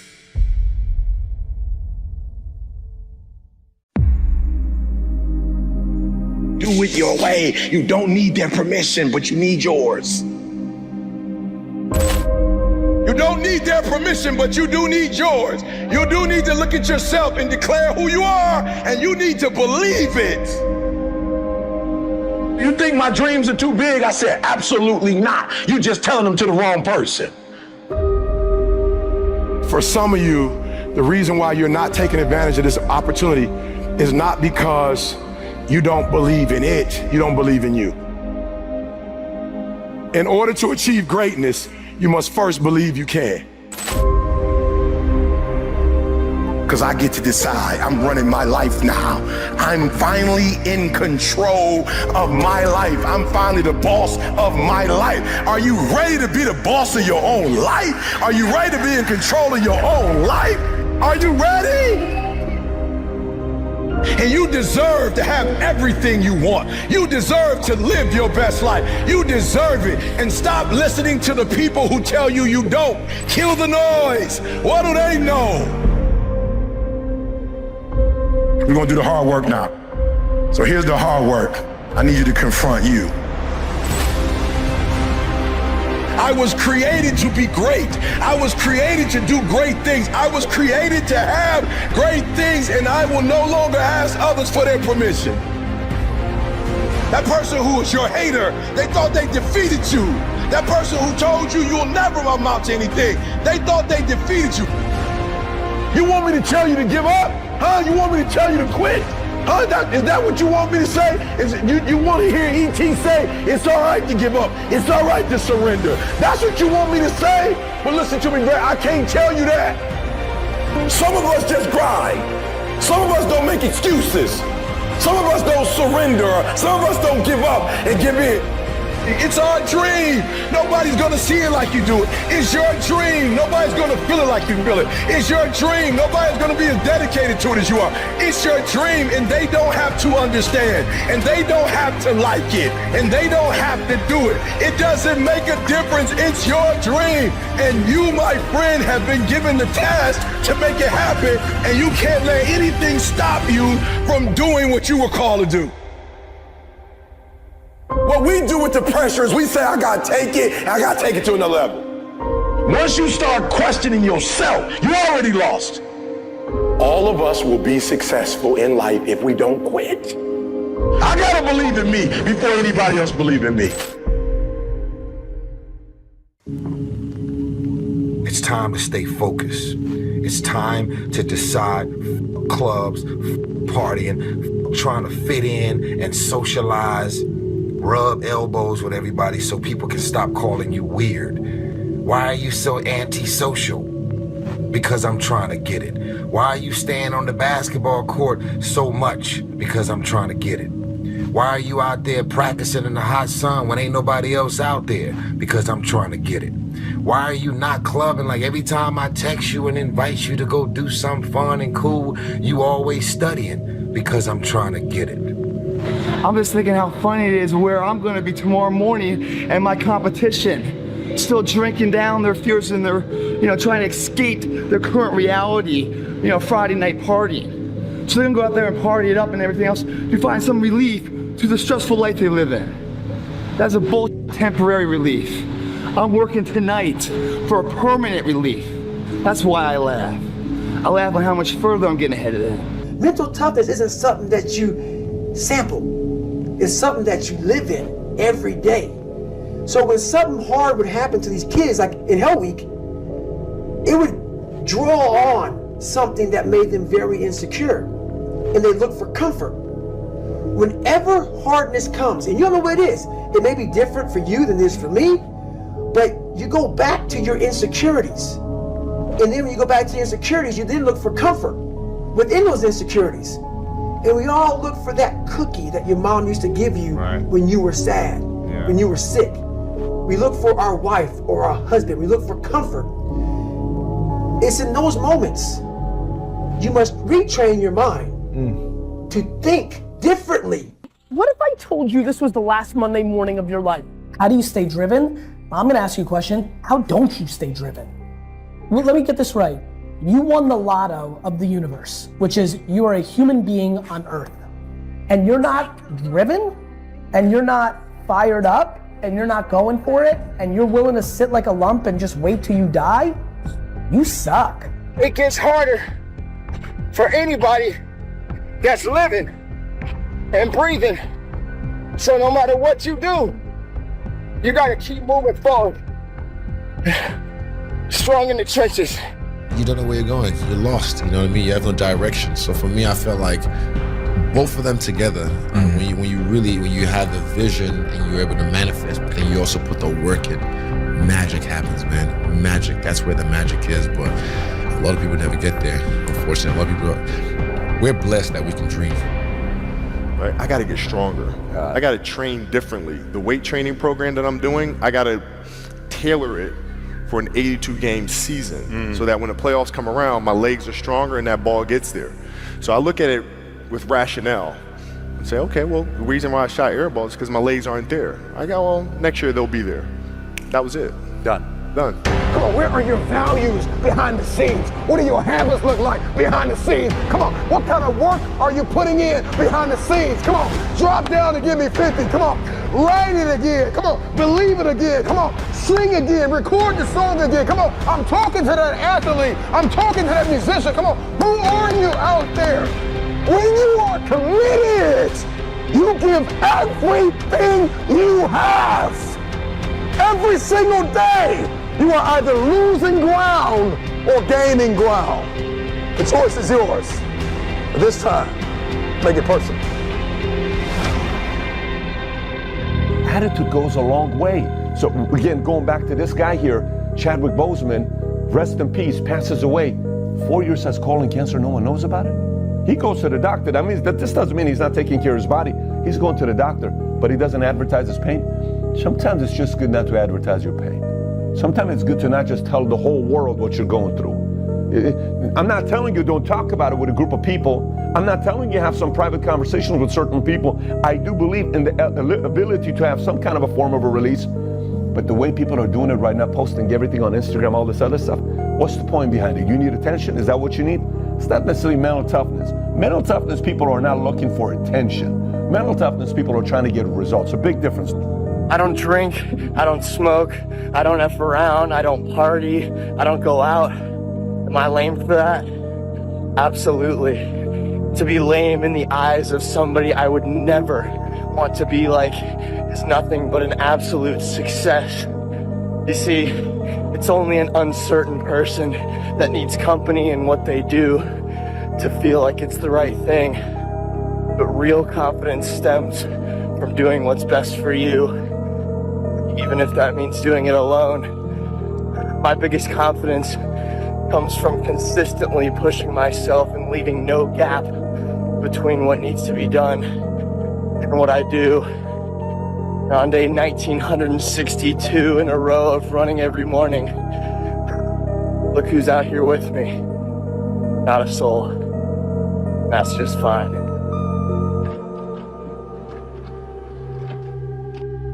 There's no such thing as a free lunch. There's no magic pill. And there are no 3 easy payments of $9.99. If you want something, if you want to be good at something, you want to accomplish something, you've got to put in the time. And the minimum amount of time that you can put in is an hour a day of dedicated practice for 6 straight months. If you want to be good at something, you've got to do it every day. Like we look at people like LeBron James. Why is he good at basketball? Because he does it every day. You look at Wayne Gretzky in hockey. Why was Wayne so good in hockey, arguably the greatest of all time? Because he did it every day. And so my number one piece of advice to people, if you want to be good at something, whatever that thing that you desire is, whatever your passion is, do it every single day. That's the real secret to success. Hustle is putting it all on the line. Hustle is waking up one day, the day before you die, and realizing you gave it your all into the parenting of your children, the building of your businesses, the philanthropy that you wanted to do. Whatever you define, it's just, all in. Well, there's a difference between something missing and am I satisfied?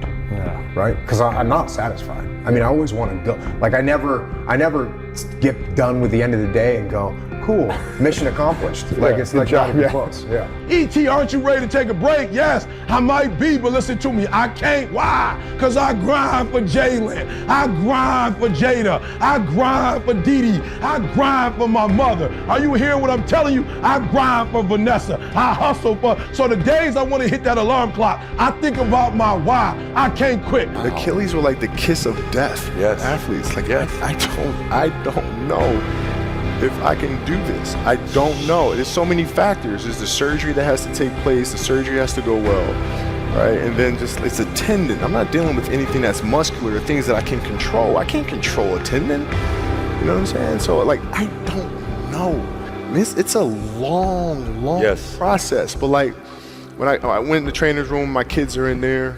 and they're looking at you and stuff, and I'm looking at them, and I'm like, it's all right. Dad's gonna be all right. It'll be fine. It'll be all right. It'll be all right. It'll be all right. As a parent, you gotta set the example.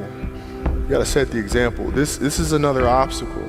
This obstacle cannot define me. It's not gonna cripple me. It's not gonna be responsible for me stepping away for the game that I love. I'm gonna step away on my own terms. And that's when the decision was made that, you know what? I'm doing it. Doing it. Champions keep going when they don't have anything left in their tank. That's the difference between the greats. That's what separates them. When they don't have no more, when it's over, when they're tired, when they're frustrated, when they're ready to give up, when they spent their last dime, that's when they get started. Are you hearing me? It's when you have nothing left. It's when you depleted all your money, when all your energy gone, when you have nothing left. that's when it's showtime. When you find a way out of no way. When you find breath that you don't have. When you find energy that did not exist. When you want this thing as bad as you want to breathe, that's when you find a way. You still got work to do. Stay on that basketball court. Stay on that football field. All the homies texting and calling and trying to make you feel bad about being so focused. It's grind season, homie. It's not about today. It's about the future. You do the work now. Do the work now. And all of this that you could ever want to do for your family, your kids, your loved ones, it's all going to be on a whole nother stratosphere.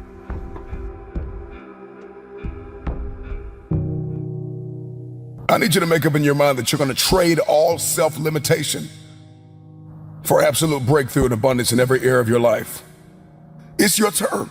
It's your time. You've waited long enough.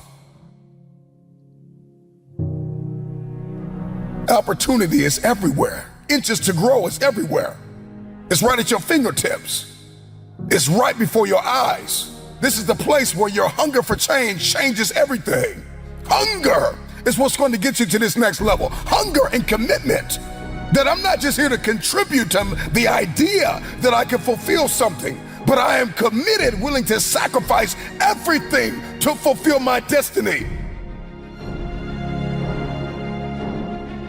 I am not defined by the mistakes I've made in my past. I learn from them.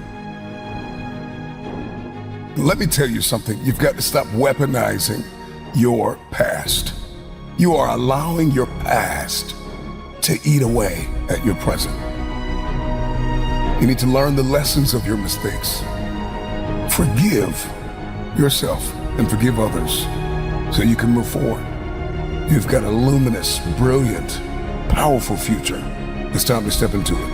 And now you can use the mistakes that you have made. You can use the memories of the trauma and the people that you have had to forgive to teach someone else how to let go and start living their best life.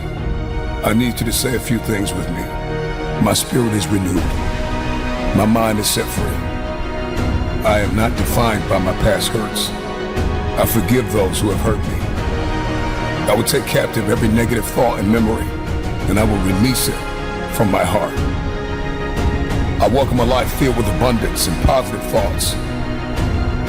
I am not held back by the spirit of offense. I am compassionate with myself. I have patience with myself. I am honest with myself and others. I'm real. I'm raw. I'm straightforward. I am authentically me. I am able to love and I am able to receive love. I am set free because I am able to forgive and move on. I am focused on the present. I am building my future. I am pursuing my destiny. I am excited for the love that God has for me. I am worthy of God's best life for me. I release all mental and emotional baggage. I am becoming day by day, minute by minute, moment by moment, inch by inch, the person that God has destined me to be. Inch by inch. You win by inches. Life is won. You gotta see the inches. You are inches away from the best life that you have ever had. Seize the opportunity.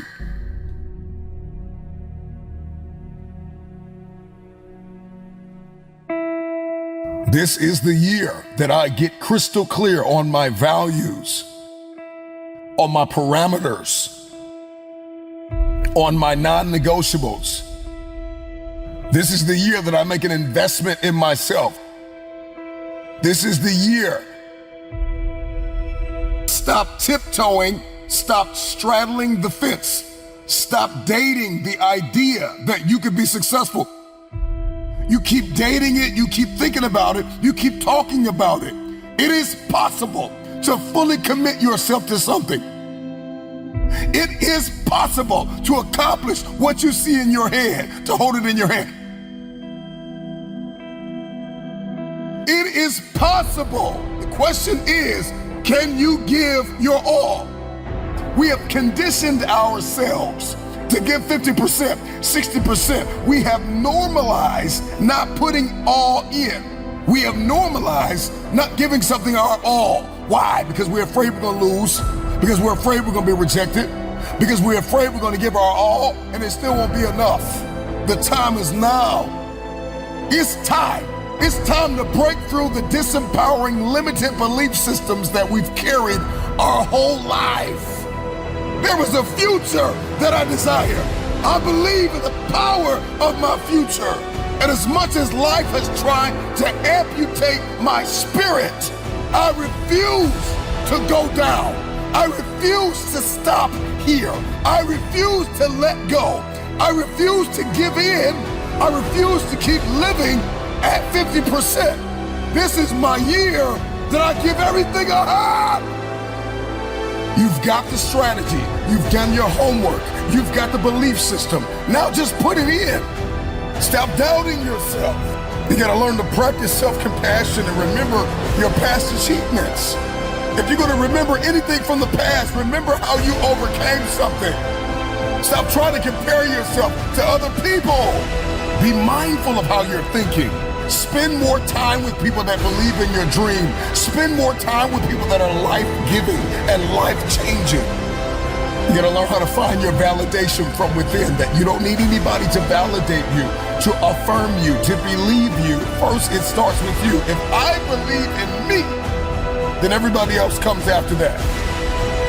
This is not the year that I play around with my life.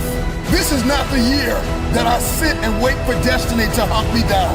I will hunt everything down that belongs to me. Life is not just a game of attraction. It is a game of hunting. It is a game of evolving to become the best version of yourself, putting in the work.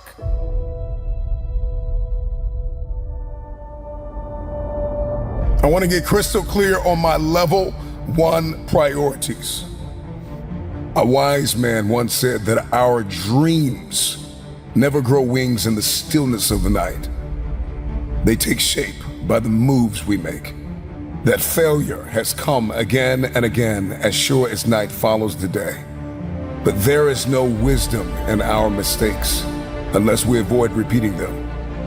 And while our future may inspire us, today will define us. This is your moment to decide. Will you continue on living the life that you have lived? Or will you unlock your greatest potential? If you can hear my voice, drop it in the comments. I'm all in. I'm all in. Come on, I'm all in. Comment below. I'm all in. I'm all in. I'm all in. This is the year I give it everything I have. This is the year I stop complaining about the past. This is the year that I don't make excuses. This is the year that I embrace my non-negotiables. This is the year that if I see it in my head, I can hold it in my hand. Stop devaluing your past achievements. There are things that you have accomplished. There are things that you have overcome. People have neglected you. People have overlooked you. People have underrated you, and you overcame it. Life has hit you as hard as it could, and you're still alive. And you can hear my voice, and you're listening to me now. Don't devalue that. That is an achievement. That is a win. I know that you've got this broad stroke vision and that you see the end game, but there are things along the way that we accomplish that we cannot ignore. I am somebody. I am good enough. I am growing. I am growing wiser. I am growing stronger. There is something more. This talk, this moment, this speech, this video is for those who are unwilling to settle for less, those who are done with just enough, those who are done with poverty and lack, those who are done living paycheck to paycheck, those who are done just living a mundane, ordinary life. Be grateful for the paycheck, but if you've been called for more, go after more. I'm putting it all in. I'm putting it all on the line.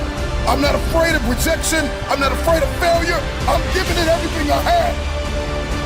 I'm all in. I'm all in. Are you all in? Put it in the chat. I'm all in. Drop it in the comments. I'm all in. I don't care how good you are in anything, you don't have discipline, you ain't nobody. Because you give up under the slightest struggle without discipline. Discipline is doing what you hate to do, but do it like you love it. You might not know this now, but you're this close, igniting your inner champion and reclaiming your destiny. it's just that I want to be up more than anybody on the planet want me to be down. Be champion before you become champion. Wanting to get the best out of yourself, not competing with anyone else but you. I don't back down from anyone. And that's what got me in trouble. I don't play games. I don't kiss anyone's ass. And I'm a real man. And that's regardless of being a fighter, I'm a man. And that's why I want to be a man. And if I die, I want to die a man. And when you're really focused, you hear everything. When I come to the ring, I notice everybody, I can hear you breathing. I can hear you talking, I hear everything. When I come out, I have supreme confidence, but I'm scared to death. I'm totally afraid. I'm afraid of everything. I'm afraid of losing. I'm afraid of being humiliated. But I'm totally confident. The closer I get to the ring, the more confidence I get. The closer, the more confidence I get. The closer, the more confidence I get. But the closer I get to the ring, I'm more confident. Once I'm in the ring, I'm a god. No one can beat me. There's no one who stop me. The world will know my name till the end of time. They call me the greatest because I'm a savage.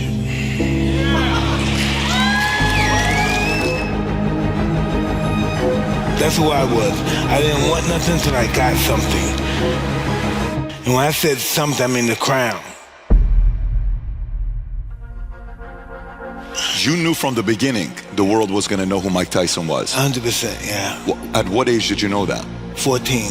Why is that? Because I was beating everybody at 14.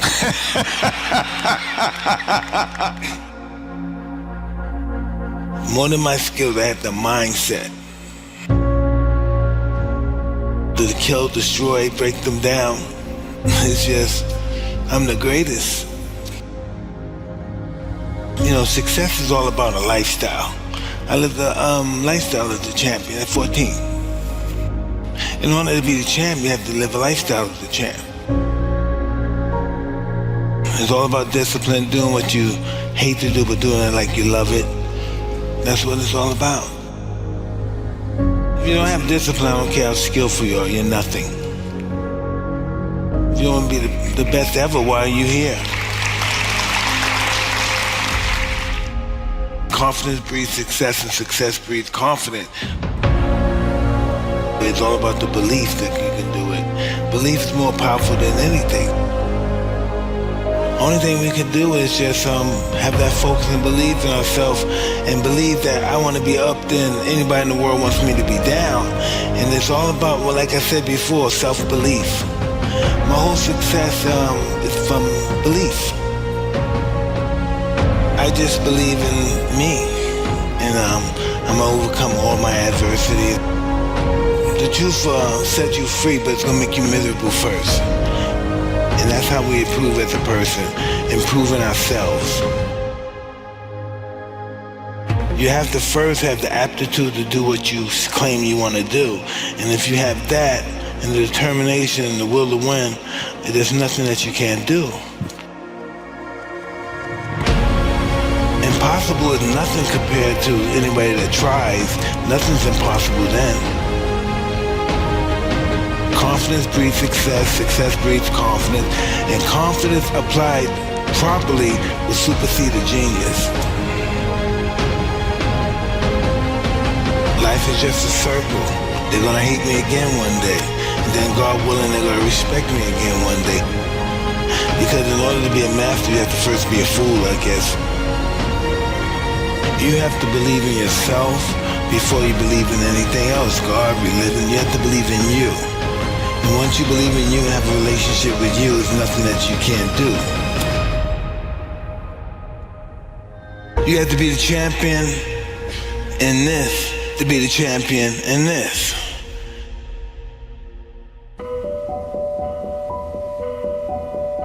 When I win the morning, I win the day. So that's why exercise is important to relieve your stress. Win the morning, you win the day. And so I realized life is all about, in here, it's all about your belief system. Face fear. Never lose when you face it. Trust me, never lose when you face fear. No, our mistakes don't define us. Our high points don't define us. Life defines us. As long as you can have happy moments, take as many of them as you can. because life is just a flick of the eye. Well, that's what life is about. You gotta sit in your room sometime, give your subconscious some time and spend time and just envision yourself being with the most exciting people in the world, doing the most exciting things in the world, and just living that fantasy. And that fantasy will become reality one day. Discipline could be taking your illusions and turning them into a reality. You dream for yourself something bigger than what you can ever imagine, and you become it. Now that's discipline. In order to be able to change anything, you have to change yourself. You know, you have to look in the mirror and say, what do I want to do to make me a better person? Or what is it that I can do that could define myself as being a better person than I am now? You know, who can I help? Who can I worship? Who can I do something to or with that would make me feel like a better person and help me reach my highest potential? You have to find that first. What is it that I can do to help people? You know, that's all I think about. How can we help somebody? Visualizing, looking into the mirror, and that's what it's all about, touching your inner core of your consciousness. I don't believe in talent. Well, some people, they have talent. It's good. It helps when you have talent. As long as you have a lot of determination and willpower, that's all you need. And you have to have the will to win. How do you think anybody with the will to win and desire not to lose will succeed? I would think of myself as a roaring gladiator like Alexander the Great. I feel like I'm a ruler when I'm in my mind thinking about accomplishing something. I think nothing's impossible to somebody who tries. So I never think about failure in that perspective. I think about failing, but not in that perspective. I need the pressure. Without the pressure, there's no me. Without the pressure, I don't have the guts to say, hey, I'm gonna fight this guy. I have to have the pressure. Anything that I'm afraid to do, I do it. And that's just how I live my life. The more you're comfortable with you, the more you be comfortable with death. And the more comfortable you are with death, the more at peace you are with yourself. I just knew never to get discouraged. I just knew I would get my day if I continue to try hard and believe in myself. I am who I am, and I'm going to die being who I am, and I'm going to live being who I am. This is just who I am. It's all about what you believe. I got belief in myself, and belief is more powerful than anything.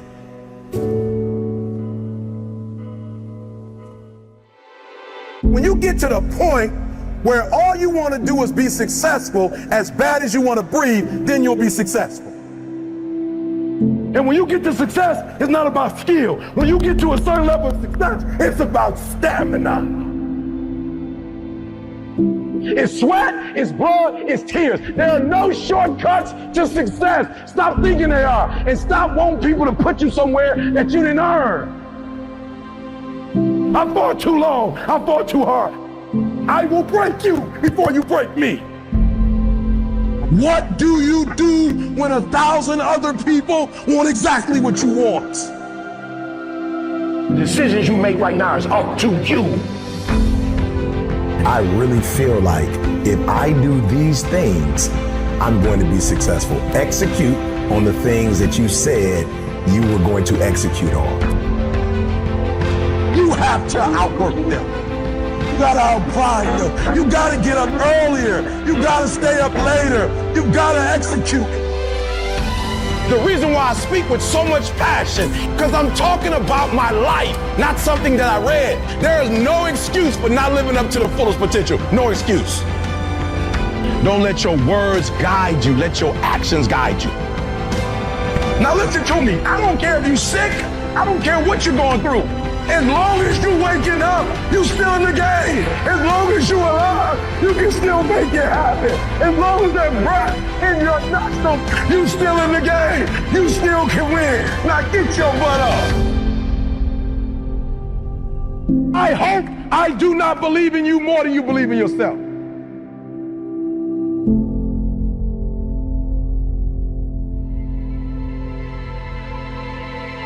They looked at the most successful men and women of the world, and they found that they had like 7, 8 things in common. And one of the things they all had in common was a routine. They are obsessed with their routine. There are those of you in this room, you spend a majority of your life doing what other people want you to do. You don't even know who you are. And so even what you're doing, you're not doing at 120% because you're doing what somebody else wants you to do, and you're not good enough to be somebody else. I need you to be selfish on the dream piece, because what you have to understand is when you know who you are and you start operating in that, you're gonna start blessing people in the way you couldn't bless people before when you didn't really know who you were. I don't want nothing from you but for you to leave this room and know what you want. What do you want in your marriage? What do you want with your son and your daughter? What do you want in your health? What do you want financially? Like, how do you want to live? Stop just waking up like an accident. What do you want? And then once you find out what you want, spend the rest of your natural life waking up and going after it. One day I made a decision that enough is enough. I'm tired of being average. I'm tired. I made a decision. Enough is enough. It's showtime. Listen to me very closely. When you graduate and you get a job, if you want to get paid, you never say no. You never say it can't get done. Don't you ever say out your mouth it can't get done. Even if you feel in your heart it can't get done, you don't say it out loud. You let the broke folks say that. You let the folks they find first say that. You always say it can get done. Even if you don't think it can get done, just say it and try to make up something. You have to give it everything you got. No more TV, no more parties, no more playing. If you don't have a 4.0, what you need to be doing is studying. Get off the phone. Sorry, I'm not available until the end of this year. No, I'm for real. You reached the right number, but you called me at the wrong time. I'll be back January 1st. I'm about to get busy now.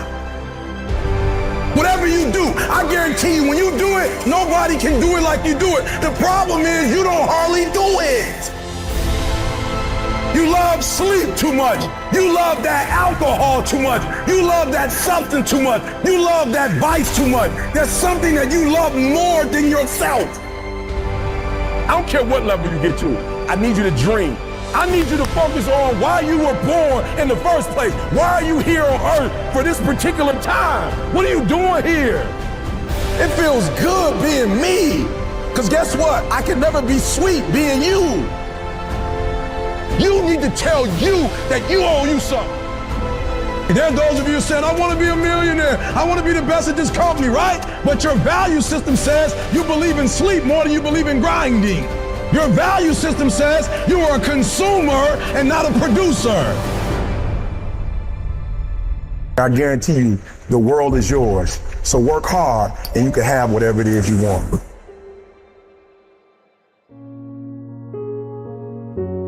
Rich people don't waste time. They realize it's their most important commodity. They don't watch a lot of TV. They don't do a lot of entertainment. If they're not working, they're studying their craft and getting better at their craft.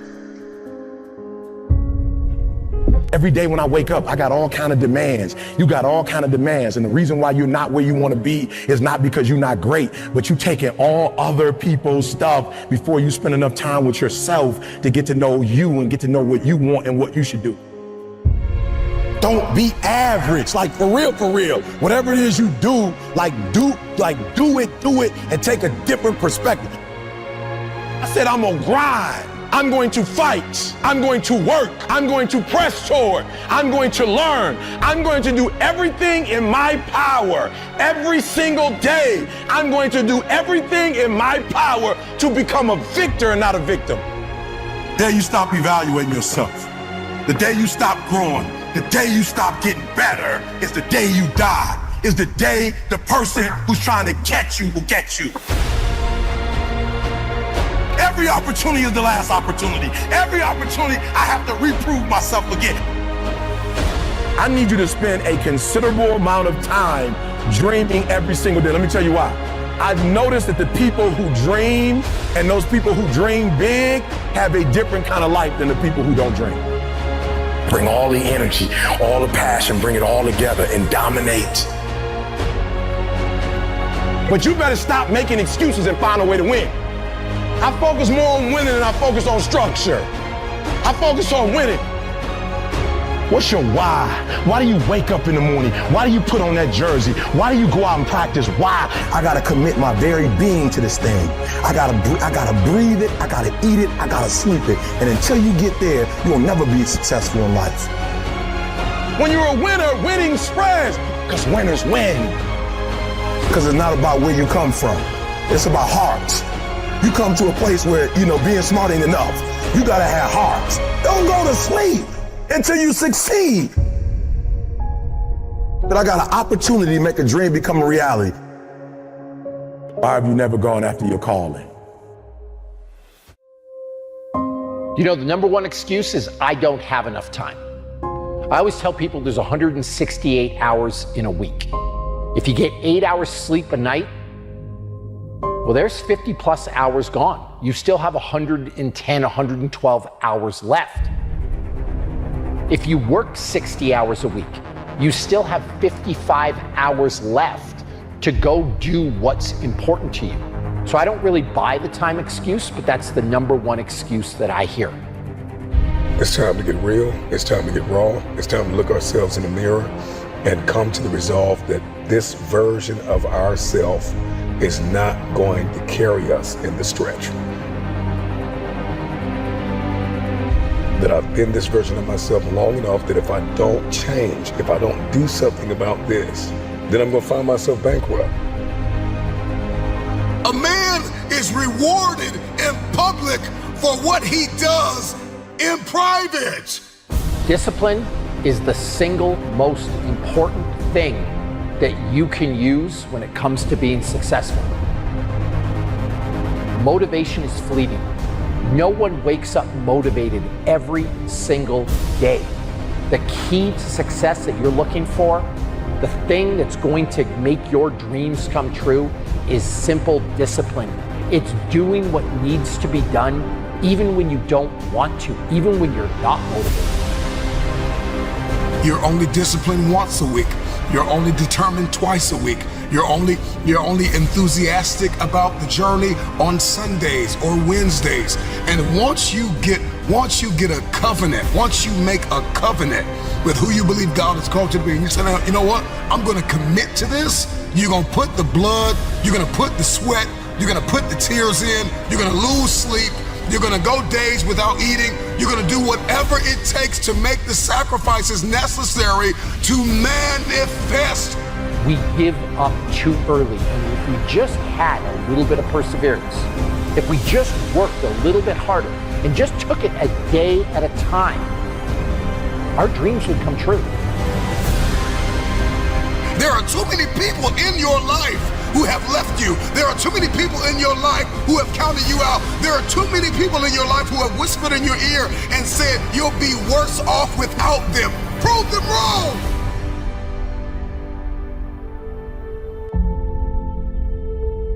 When I start off my day by investing in myself, I set the tone for the rest of my life, and everything else falls into place because I've set a precedent that I'm important, that I'm worth it, that I matter.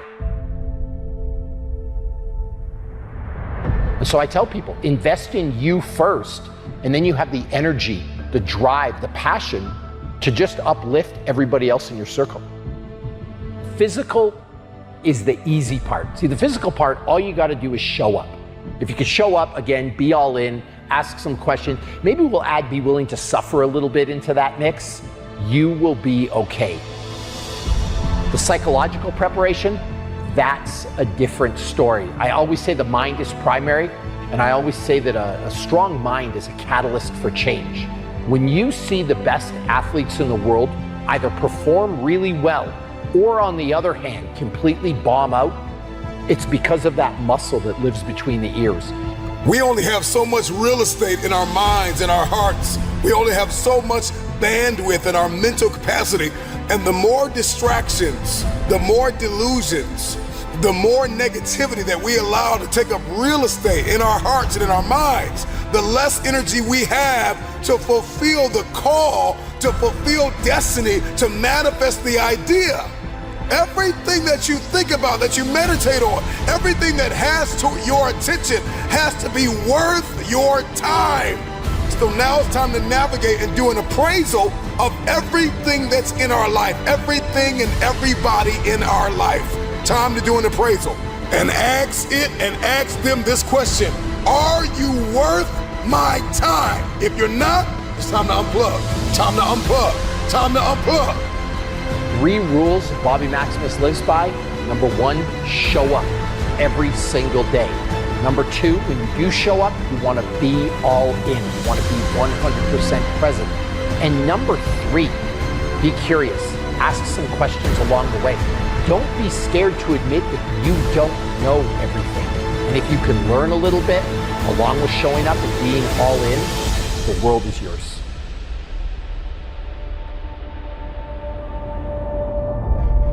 If you want to be good at something, if you want to transform your body, you've got to spend 130 quality hours. And the next question I'm always asked is, what does that look like? It's an hour a day of dedicated practice for 6 straight months. If you want something, if you want to be good at something, you want to accomplish something, you've got to put in the time. And the minimum amount of time that you can put in is an hour a day of dedicated practice for 6 straight months. If you want to be good at something, you've got to do it every day. Like we look at people like LeBron James. Why is he good at basketball? Because he does it every day. You look at Wayne Gretzky in hockey. Why was Wayne so good in hockey, arguably the greatest of all time? Because he did it every day. And so my number 1 piece of advice to people, if you want to be good at something, whatever that thing that you desire is, whatever your passion is, do it every single day. That's the real secret to success. We celebrate athletes and we celebrate critical thinkers and innovators and actors, and we praise them and coin them our heroes, and we follow them by the millions. We love what they do in public, but you don't know the story behind the glory. You don't know the blood, the sweat. You didn't see the tears that they cried, the prayers that they prayed, the countless weeks where they went without sleep to get where they are. When you see somebody that's successful, your gut reaction is to think they're lucky. They had a great trainer. They had it easy. If I was in their shoes, I could do it too. And the thing that I would want to say is, these people work harder than you can imagine. They show up every day. They do the work. They suffer. So when you see somebody on a screen, rather than criticize, be grateful. Rather than try to cut them down, maybe try to learn a little bit from them, because the amount of dedication that goes into that craft, a normal person will never understand. The secret of change is to focus all of our energy, not on fighting the old, but building the new, and specifically behind closed doors when nobody's looking, when no one is there to affirm you, when nobody's there to validate you, when nobody is there to agree with you. You build in the dark and you announce it when it's finished. This is a new year. This is a new Don. This is a new you. Make this the year where you just get started. The time is now. It's time. You have to dive in. You have to go after it. You have to start now. Success comes to those who want it most. It comes to those who are willing to push harder than the rest. And this could be the year. In fact, no, this will be the year where you become more by what you overcome. You just have to be all in. I need you to be all in. Do you want more in 2024? Put your mind first. All things are possible. This year, don't settle for good enough. This year, you got to maximize every moment. It's time to step into it. Because every second of your life counts. This is my year that I give everything I have. Let's go for it. Give all or give nothing. Don't you get it? You owe it to yourself to actually try. That's why you have to be all in. The challenge that we all face is the challenge of choice. The hardest thing to do is to just get started, because when we feel the resistance, the easiest thing to do is to make the choice to take the path of least resistance. Are you ready for more in 2024? Are you ready to show the world that you've only just got started, that the best is yet to come? But right now, you know what I want you to do? You know what I'm begging you to do? You know what I'm yelling at you to do? I want you to stop looking towards tomorrow, next week, next month, next year, and start looking towards where you need to be right now. Let this be the year that you keep every commitment that you make to yourself. If you say you're going to get up at 5 a.m., do it. If you say you're going to work out, do it. If you say you're going to level up every area of your life, do it. Being all in means your days of playing small are over. If you're really all in, you can't just dip your toe in the water. You have to dive in. You must be willing to submerge yourself in the thing that you say you want. Now what do? You got to focus on right now.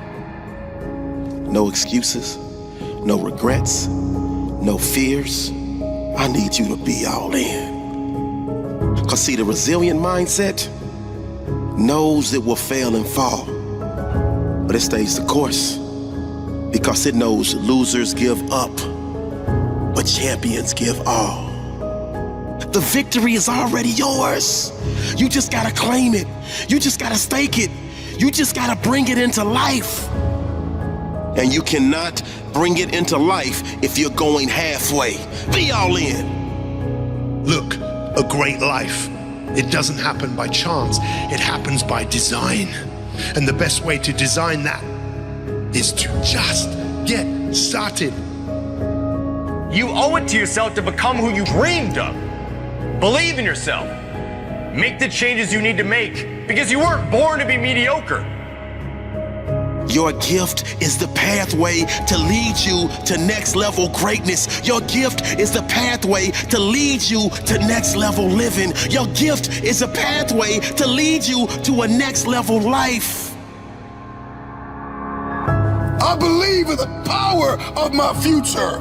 And as much as life has tried to amputate my spirit, I refuse to go down. The books that were never written, the songs that were never sung, the inventions that were never shared, the cures that were never discovered, all because someone was afraid to take the first step. But that's not you. Because you made the choice that 2024, you were gonna give more. 2024, you were gonna dig deeper. 2024, you were gonna be all in. 2024, you decided you would not fall into the same trap that you fell into in the past.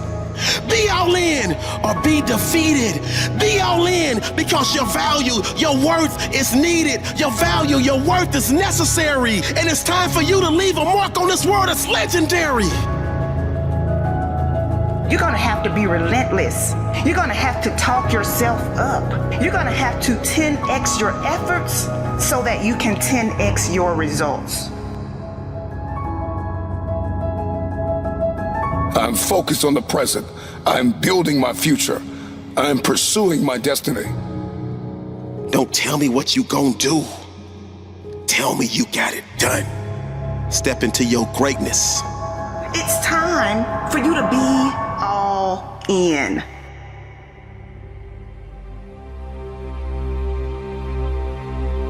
It's never too late to start creating the life you always wanted. Don't wait for the perfect time. The perfect time will never come. There'll always be some reason why you can't or shouldn't, but don't let that stop you.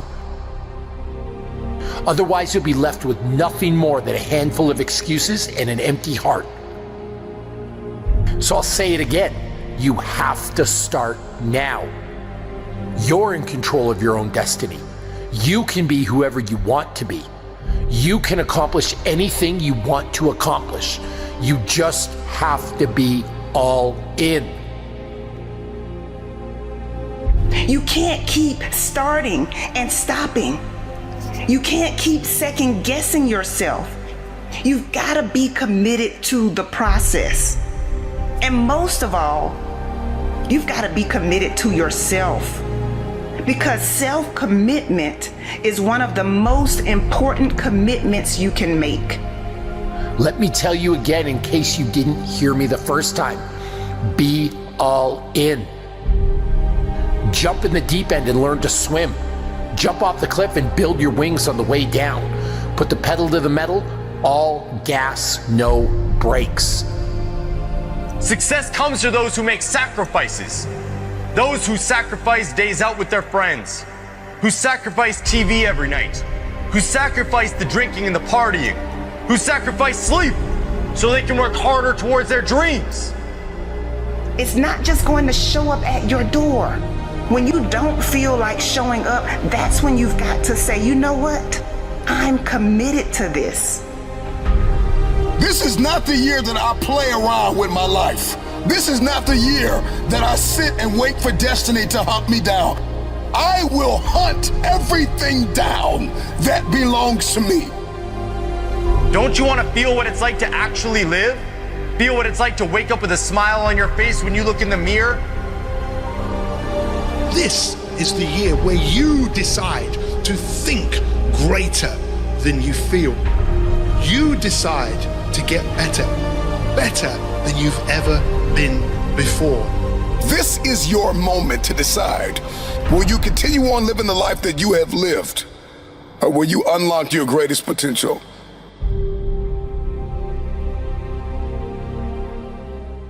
Be the guy who embraces the ugly, the miserable. Be the guy who embraces hard work, the grind. Don't be afraid of being hurt. Don't be afraid of sacrificing some blood. It's the moments in life, the decisions you make on a moment-to-moment basis that add up to be the guy or not the guy. Tonight, I did something, that I feel more of a guy. For me, who I am, my guy. Make the hard decisions, make the sacrifices, make the unpopular decisions, and become comfortable in your own skin. And if you are not a person that you are comfortable being alone with, that is the one person in this universe that you have full power, full right, and full responsibility to change. If you had to create a human, what would you put them through to make them tough? It probably wouldn't be a really chill life. What would you put them through to make them patient? You probably wouldn't give them things immediately. And so it's like we want these traits, but each of the traits has a price tag attached to it. And it's just like, do you want to pay the price tag to get the thing? And so I think if people reframe the period of life that they're going through as the price that they're paying out of their wallet, but the wallet is their time, is the seconds of life that they're trading for it, then I think more people will be willing to make the trade. Because at least when I look at myself, like when I'm 80 something years old and I'm looking back on my life, I want to have these traits. But in order to have those traits, I know I have to go through these things. And I think for me, that's given me a lot of comfort in hard times. Right now in life, your family's looking for that one guy right now. They're looking for that one guy who's strong, who's that pillar for the family in hard times. Make sure they look around and find you. These are the times right now for you to step up. Be that guy that can take anything. Stay hard. The biggest regret of the dying is never becoming your ideal self. I do believe that we're thrust in a world that we don't fit in. And I believe the journey is that a lot of people sell you a bill of goods along the way. That if you get some awards, you mean something. You go to a certain school, you got it. You're cute, classical beauty, you got the right man, you got the right zip code, and you swim through all that filthy swill until you come to the really, really stark conclusion that I want to leave this earth becoming who I know deep within I am supposed to be. The next time you want to just give in to that desire for comfort, remember that your future self is going to be the one to suffer the consequences. It's so easy to just put it off and act like it doesn't exist. But that future self that you're passing all these burdens to will one day be yourself of the present, and you'll wish you chose to do otherwise. Everything that you do counts. The biggest mistake that people make is they think that only what they want to count counts. No. When you read a book, when you listen to an audio program, when you go to a course, when you go to bed early and get up early and you work, it all counts. Never fucking apologize for being yourself. If people don't like how you act, how you look, how you speak, that just means those aren't your fucking people. Don't change who you are to match your surroundings. Pick better fucking surroundings and be yourself. Yeah, I don't know. Most men would understand that when a man cries and he's whimpering, he's hurting. You know, because I've been there. And there's no shame in crying, gentlemen. Men, it's okay to cry. We can still be a man, but you're also human. And it does show a little bit of your vulnerability. Do it for your loved ones. Do it for your wife. Do it for your husband. Do it for your children. Do it for generations to come. Come on, after you're dead and gone, what will they say about what you did? Yes, there's so many people depending on you, but it's got to start with you and the man upstairs. If you want to be great, oh man, prepare to get up off that mat. You're gonna get knocked down over and over and over. And even when you feel like, I can't be hit this hard. Or if you're down there thinking, it's no way I can get up from this. That's when you're just starting. For some strange reason, this world wants to see you water down the reality of who you are. Our society wants to see you think like everyone else and feel just like those around you. Maybe for somebody who's so distracted from their true desires as a person, that doesn't sound so bad. But the pain of seeing through limitation in full absence of distractions is almost unbearable. You see, it hurts because the resistance wants you to give in and mold to what's expected of you. And if I can provide some advice, don't. I don't know where you are in your game of life. You may be in your third quarter. You may be in your fourth quarter. Come on, you're not gonna live forever, not in this world, come on. You may be in your first quarter, your second half, and this time it's gotta be personal. See, last time you were just running through the plays. Last time you were just running the songs that you rehearsed in rehearsal. Last time you were just going through the motions and you got numb, come on, and you got tired and weary, and now you're broken and bitter and angry because you lost. And I'm just wondering if you're courageous enough, bold enough, if you have enough faith, come on, if you have enough inside of you, resilience to come back to the scene. This life is relentless. You better keep coming back from all your failures, all your doubts, all your shit. You better keep fighting, keep getting up. Never fucking lay down for shit. That's one thing we should all agree on. If you've been broken once, you know how that shit feels. That means, fuck it, try and break me again. You got a lot of people paying their hard-earned money to come watch you perform. It's your job to be in shape. It's your job to be strong enough to perform at that level every single night. And as a competitor, I'm not ducking. Like, it's not, oh my God, my back hurts, I'm sore, we got to play Vince Carter and Toronto Raptors tonight. Pick your mountain, whatever that mountain is, and each journey of the mountain is a million steps, and each day you have to take that step. Yeah. Each day you take that step, you look up at the mountain, you say, that's where I want to go. And then each next day you take your step over and over and over again. Everything was done to try to learn how to become a better basketball player. Everything. And so when you have that point of view, then literally the world becomes your library to help you to become better at your craft. Let yourself go, fall free into it, step into it. You are worthy. You are an unrepeatable miracle, and there is none like you in all the earth. There will never be another you. Your DNA, your fingerprint, come on, your gait, your presence, your authenticity. Come on, you're special. You're special and you're necessary. All humans are stardust.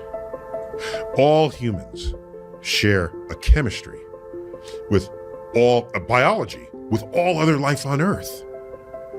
So why not look around and say, I'm not special because I'm different. I'm special because I'm the same as you, as others, as the tree, as the brook, as the animals, the woodland creatures. And we can all sit here and look up at the night sky and say, yes, we have kinship with the cosmos. I feel large because of that, not small. I think we're an evolved enough species to say, no, there is a right and a wrong. There's a better path and a not so good path. There is a transcendent self, at least, to chase. A better self, a projection. I think it's fair to project and believe in a delayed gratification that, no, I want my life to have some escalation. Yeah, I know it's going to have its downs and ups, but I want to have at the end, at least to have a small ramp. Or what the hell are we doing here? Or what is evolution? So at least to chase after that. I think like in life, you can get whatever you want, but you can't want whatever you want. If you don't want it, there's no creating that. Like if you really wanted it, you wouldn't need this like inspirational podcast that make you make that decision. You'd already be fucking doing it. And that's not to be defeatist. It just means that like the only goal that anyone should have in life is one of happiness and fulfillment. And like this idea that you have to win to be happy could not be further from the truth. Why do we hear about rock stars and famous actors and these people that we see as sort of like the absolute apex of success in the industry? Why are they all killing themselves and dying of alcoholism and like all that darkness happening at the highest level? It's like, because that doesn't equal happiness. Like, what is happiness for you? Your mind, your emotions, your body. You have 100% control over what you do with these things, and that's where the game is won. You win the inner game, then you win the outer game. But a lot of people spent their life trying to win the outer game, they won, and they're miserable. You look at your life as you look into the future and say, what fears am I holding on to? What fears that I'm allowing to imprison me, that's keeping me from breaking out, that's keeping me from living up to my true potential, that's keeping me from really being happy, that's keeping me from having a sense of adventure and excitement in my life? What's keeping me from controlling my destiny? What fears that I'm giving that permission to? Notice what I said, that we must give our permission to fear to immobilize us. Because whatever discomfort you experience, whatever challenges or difficulty that it is, you got to handle it. Got to go up in there and wrestle with it. Will it be easy? No. Will it be challenging? Yes. See myself. Confronting my fears. Handling my fears. I'm more than able. If you're struggling, if you're frustrated with yourself, if you're at that point where you're so sick of yourself and your excuses, I've been there, Stephen's been there. This is a normal part of the human experience. And at some point, either the pain is going to get big enough, or you're going to bump into somebody's story somewhere on this planet who has been in the position that you're in right now, facing the stuff that you're facing right now. And there is something about their story at this exact moment in time that will ignite something in you that is missing. And what is missing in you right now is hope. Because when you're stuck and when you are on a downward spiral, whether it's just in your own head or it's in self-destructive behavior, the thing that's missing in your life is hope. You don't believe right now that anything is going to make a difference. What if this is the time sobriety sticks? What if I go to therapy and I actually do change the way that I think? What if I could recover from this narcissistic abuse that I've, been kind of struggling with after that relationship or that marriage? What if I could get out of debt? If that person did it, maybe I could do it.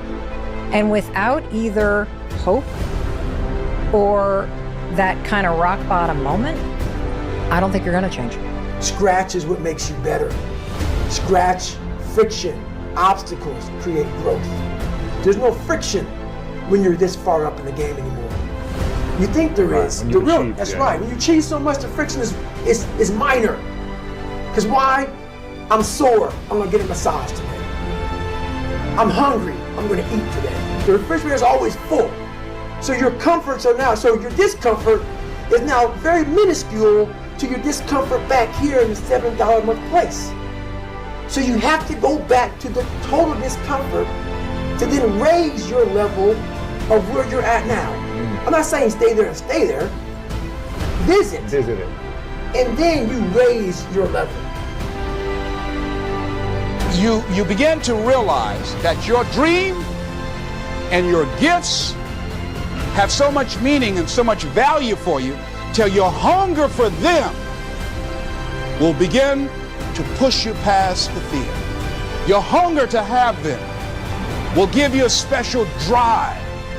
As you work on yourself, as you begin to acknowledge your true identity, the true power that you have, the true capacity you have to bring about change, the miracle working power that you have within yourself to do the things that you want to do. And once we learn to make choices that measurably pay us back, give us more residuals for longer term, for longer time in life, we start to fall into that wise place of being able to navigate the art of living, where life becomes a little bit more of a dance.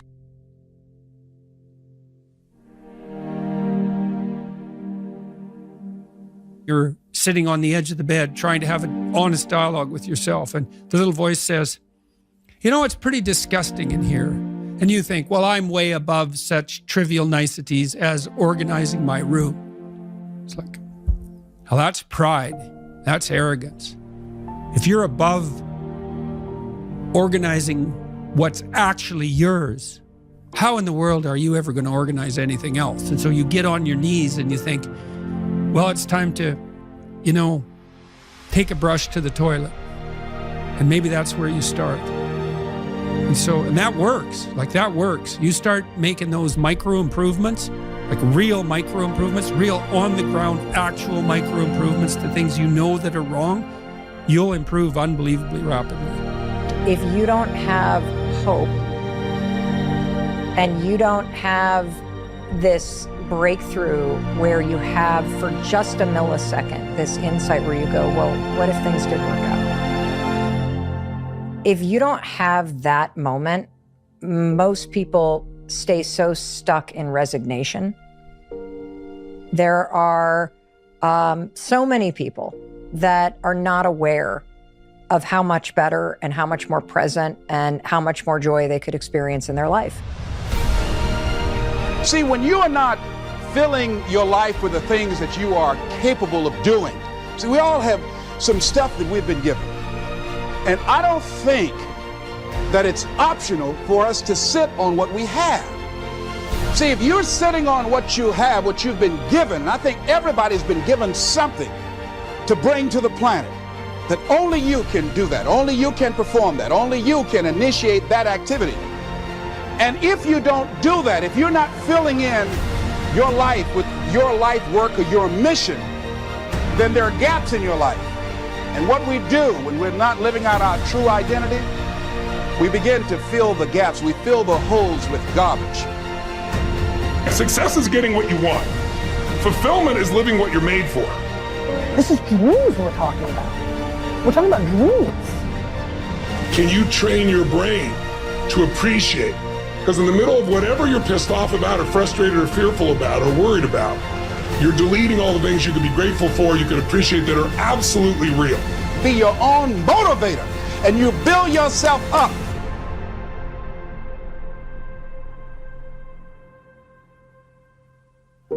And that's the problem with the mind. And, you know, I want your listeners or viewers to really think about this. You do not experience life. You experience the life you focus on. That's it.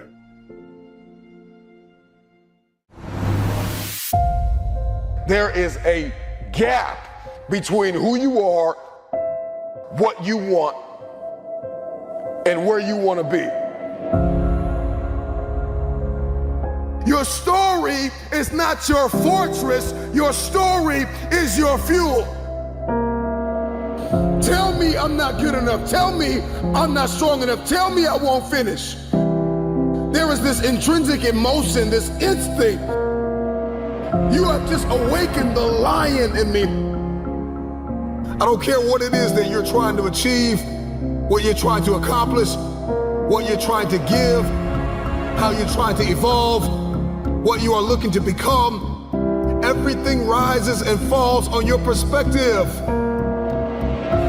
Somebody who has lost everything, who people stop believing in, is a very desperate person. They're climbing a hill. They try to achieve a dream. And when you are desperate, you are very dangerous. And a dangerous man or woman is somebody who is a disruptor. They don't play by the rules. They are coming for blood. Sometimes you gotta take a break from just about everything, disappear, come back, and shock the world. I have worked while you have slept. I have learned while you have partied. I have saved while you have spent. And I will live like you dream. I have what it takes to get to the top of that hill. The dog scrambles. The dog barks. The dog runs after whatever it wants. When a dog is hungry, move out of his way. It is coming for blood. Go through the process in the dark room that prepares us and equips us for the stages of destiny. I'm talking to that person that doesn't have a problem laying in obscurity, because you know that when you come out of the dark room, all eyes on you. Are you gonna complain in the face of conflict, or are you gonna seize the opportunity?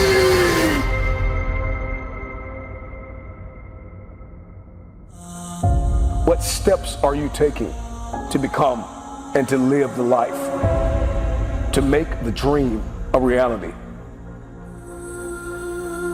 You want to be committed? You want to be consistent? You want to be creative? You want to be purposeful?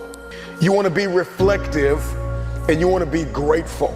These are just a few things that you want to be as you are moving forward in your self-awareness.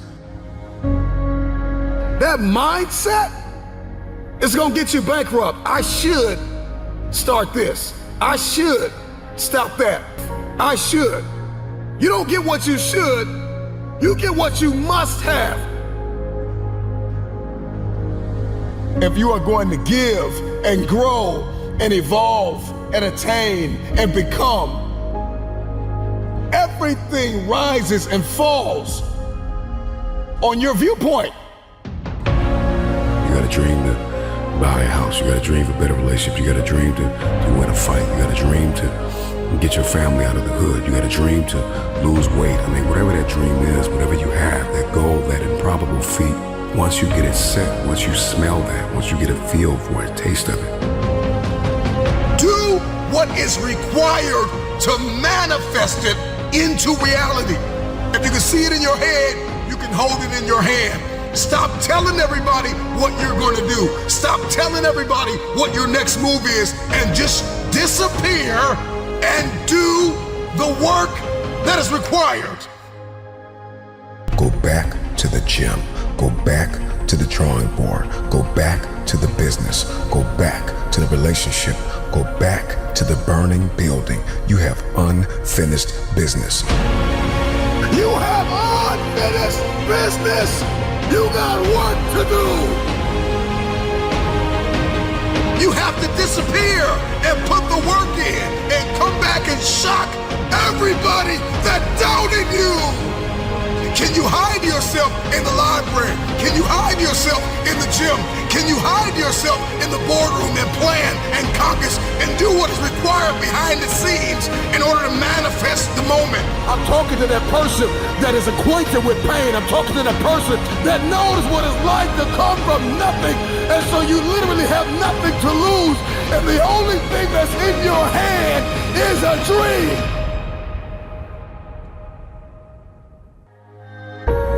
We navigate through life and we keep missing the bridges to bridge the gap between dream and reality. So do you know what is required of you? Are you aware of what is required of you to make happen what you see only in your head? Almost every man wastes part of his life in attempts to display qualities which he does not possess. I want you to ask yourself the question, are you the person that is projecting a different you to the world on social media, on your websites, in your meetings? Are you projecting a different you? Are you the same person in private?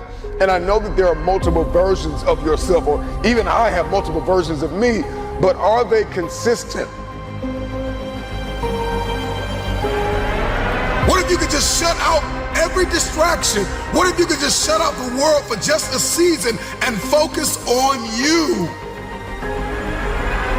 A man is rewarded in public for what he does in private.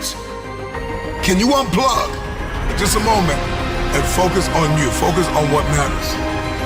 Everything that you think about, that you meditate on, everything that has to your attention has to be worth your time.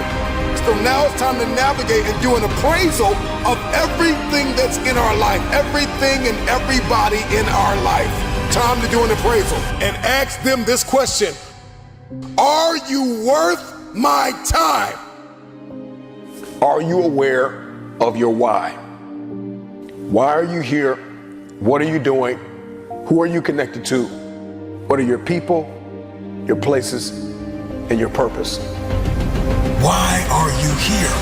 What is your destiny? You will never fulfill your destiny doing work you despise.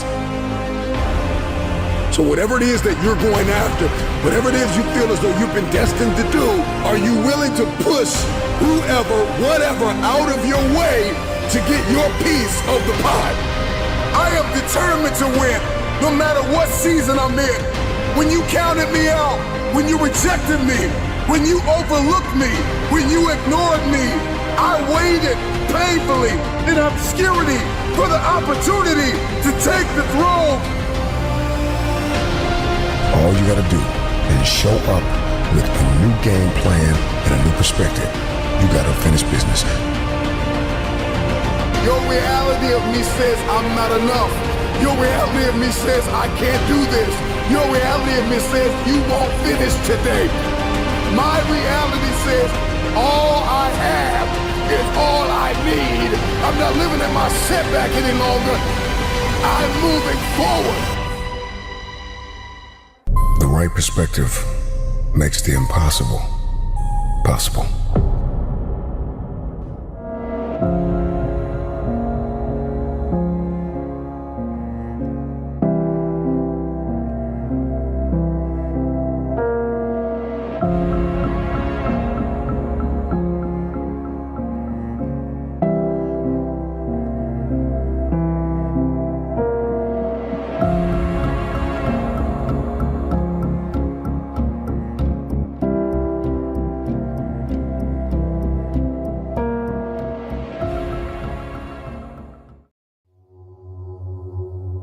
The key is not to wish for a better winter. Key is to wish for more strength, more wisdom, more courage, get better, get wiser, get strong. We have to constantly ask ourselves the uncomfortable questions. I mean, is the world better for me having been in it? Keep the promises you make to yourself. Don't be a, I'll do it when I'm ready kind of person. Because you know what? You'll never be ready. When you do what you say you're gonna do, hard things become easier. Not following through destroys your confidence and your self-worth. Take it one decision at a time. Start small, stack some wins, and keep going. Work comes before the belief. You have to say, I'm gonna do the work regardless of what it produces. I'm just gonna do the work. I'm just gonna do it. I'm gonna do the work today, and if it doesn't produce anything today, I'm gonna get up, I'm gonna do it again tomorrow. And what happens is over the course of time, you start to believe because you're seeing a little bit of result, you're seeing a little bit of win, you're seeing a little bit of progress happening, and you're starting to realize, oh shit, this is how the It works. Confidence, momentum, these are things we are in control of. These are not magical. They are not gifts from the universe. These are things that are within our control. Now, I know taking chances is kind of fretful, but the best things in life is on the other side of fear. Is I make my dreams bigger than all my fears. I have dreams that's so big that not getting there is just unacceptable. It doesn't make any sense for you not to have the life that you dream of. There is no tomorrow. Fuck that shit. Let's get all this done today. A lot of people think they have all this time, so they f***ing waste it. And they never go out and do what they really set out to do or accomplish or do anything great in their life. You think when you're young that you have all this time. You have no time. There's no time. You have to serve someone. What are you going to do today that you tomorrow will appreciate?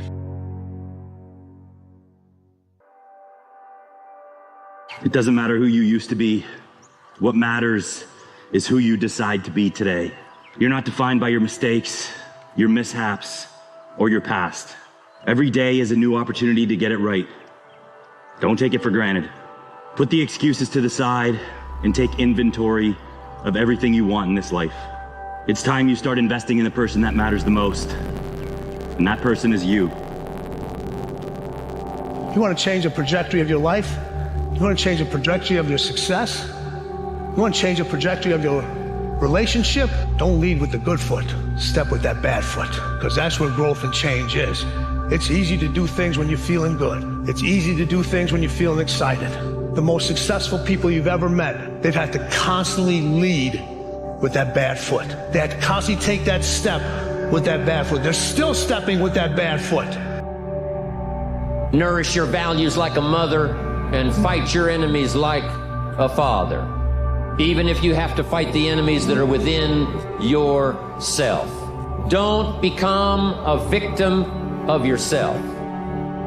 It's possible to become a victim of tragedy, possible to become a victim of gossip, possible to become a victim of the things that happen out there, but here's the most important thing. Don't become a victim of yourself. You want to change your behavior, you want to change your life, and it just feels really hard. And you feel like you're in a place where you're stuck. I want you to remember that the reason that you are not changing is because the cost of remaining the same is not yet higher than the cost of change. You will run into hard times as you are living out your destiny. If you don't want problems, don't do anything important in life. If you don't want problems, be like everybody else. If you don't want problems, be average, mediocre, living a life well beneath your potential, complaining about everything, blaming other people. Be just like everybody else if you don't want problems. But if you want to make a difference, if you want to pursue your vision, if you want to live out your maximum potential, there will be problems. And if you want it bad enough, you will get through those problems.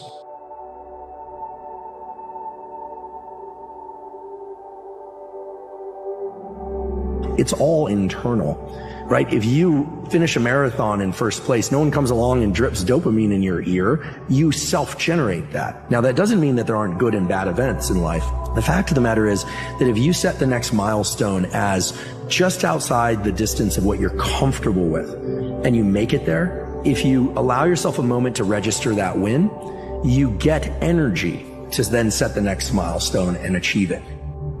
You're not here to be happy. You're here to live life. You're here to experience suffering. You're here to experience tribulation. You're here to experience heartbreak, pain, joy, pleasure.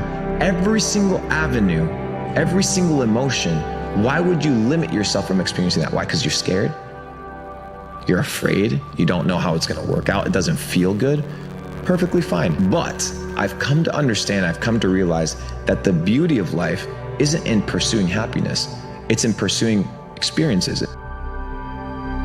Going out of your comfort zone and overcoming the butterflies that are going to be in your stomach and the little mini panic attacks that you're going to have, Go do those things and do them as often as you possibly can. And you will get used to all these little feelings that arise when some pressure situation unfolds.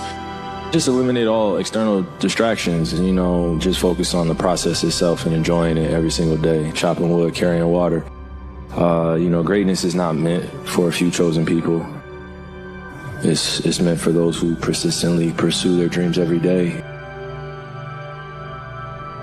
and make that choice when they wake up. So just a mentality, really.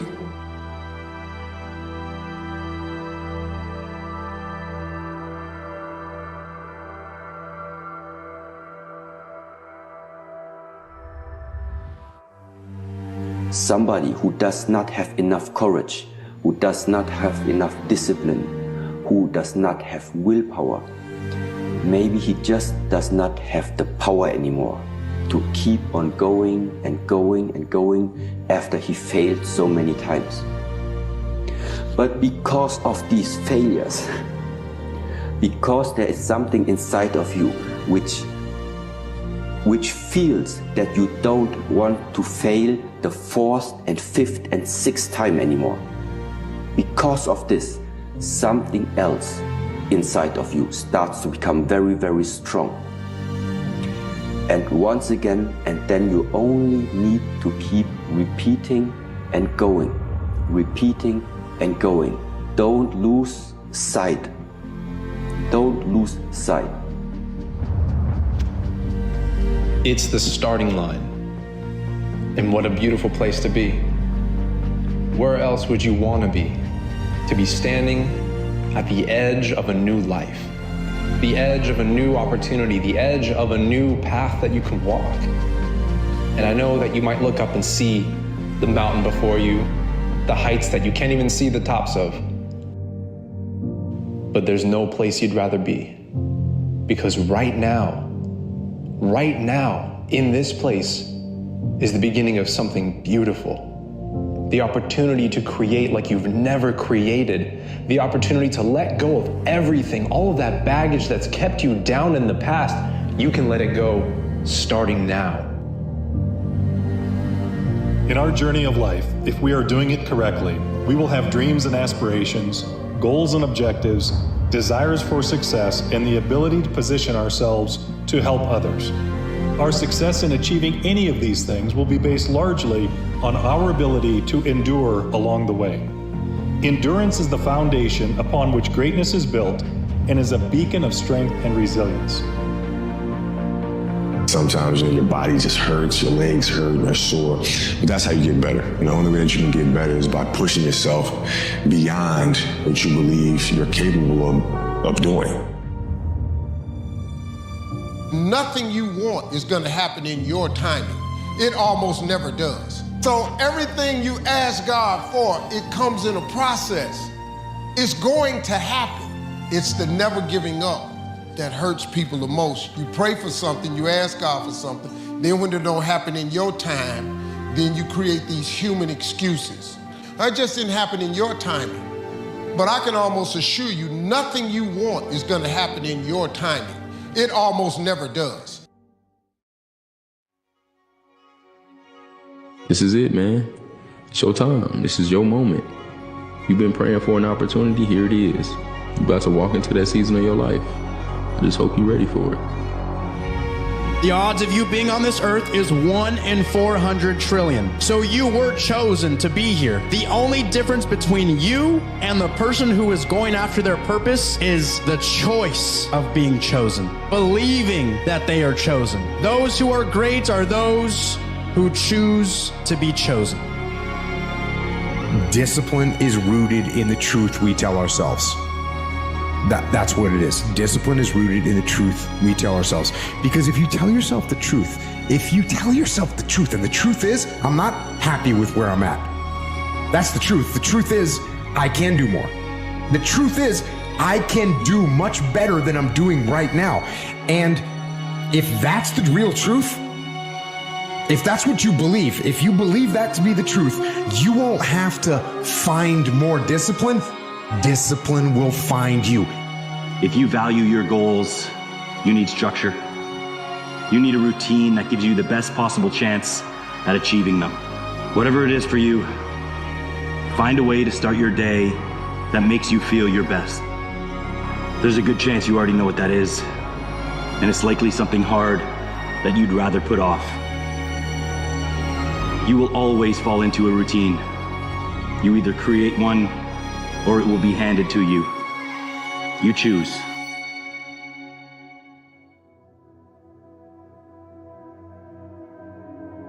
You don't have the answers, and it's probably pretty damn scary.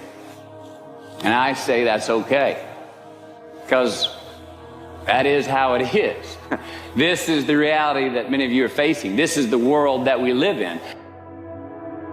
In a world filled with noise, your voice, your actions, and your decisions have the power to carve out silence.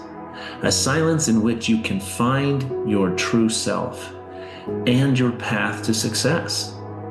It's easy to get lost in the crowd, to follow the well-trodden path, but your journey, it's unique. It's not defined by the cacophony of doubts and fears, but by your ability to rise above it. Embrace the solitude of ambition. Let it be your guide in the chaos. Remember, the tallest trees grow in the deepest silence. Feelings are like waves in the mind, and you just want to just be with them. You want to be in the misery. You want to be in the pain. You want to be in the emotional suffering. Just be there without any resistance, as if you're letting waves just move through you, and watch it, stay with it, and they will dissolve. Like waves dissolving back into the ocean, the feelings will dissolve into the mind. Your gift will make room for you. And in time, that room will be large enough to stand in. And then the room will be filled with people. And then the people filled with your light. And when they leave, they take that light with them. You see, your light, when confined to you, only goes as far as you can travel. But sharing your light with one other person, 2 other people, 3 other people, now that might just change the world.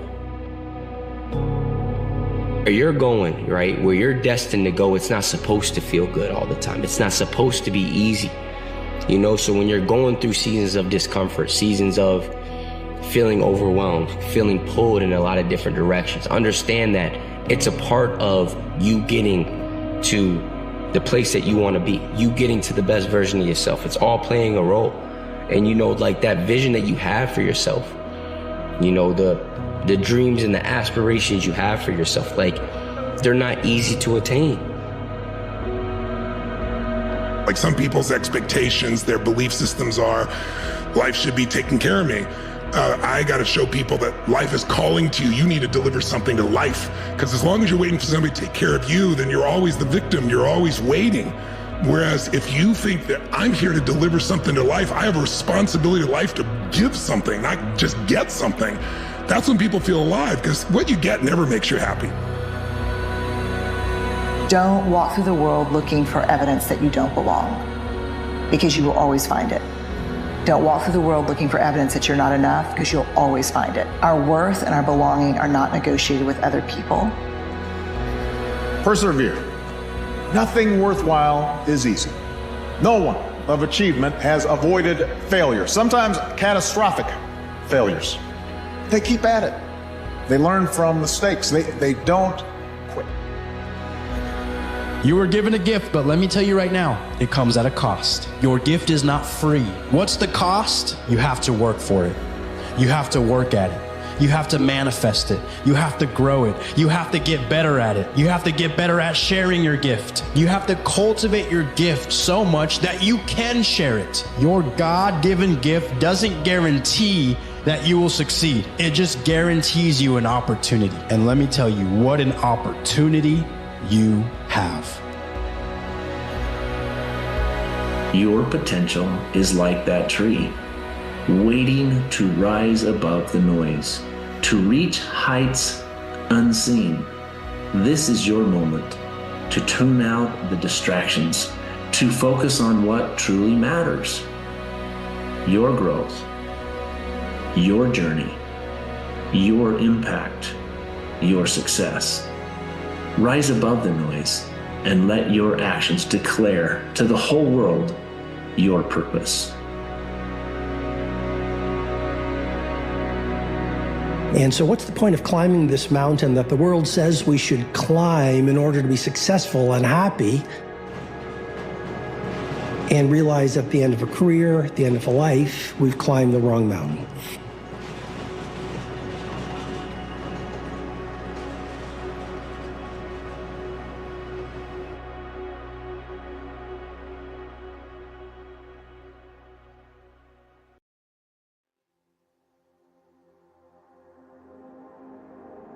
Two things we get every day.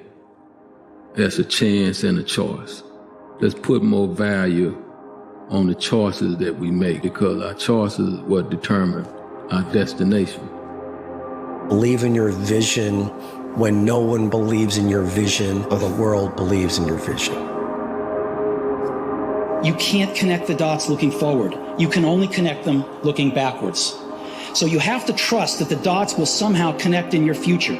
You have to trust in something, your gut, destiny, life, karma, whatever. Because believing that the dots will connect down the road will give you the confidence to follow your heart, even when it leads you off the well-worn path. And that will make all the difference. Maybe the secret to success isn't in everything that we once thought. Maybe the secret to success instead is asking ourselves, what if?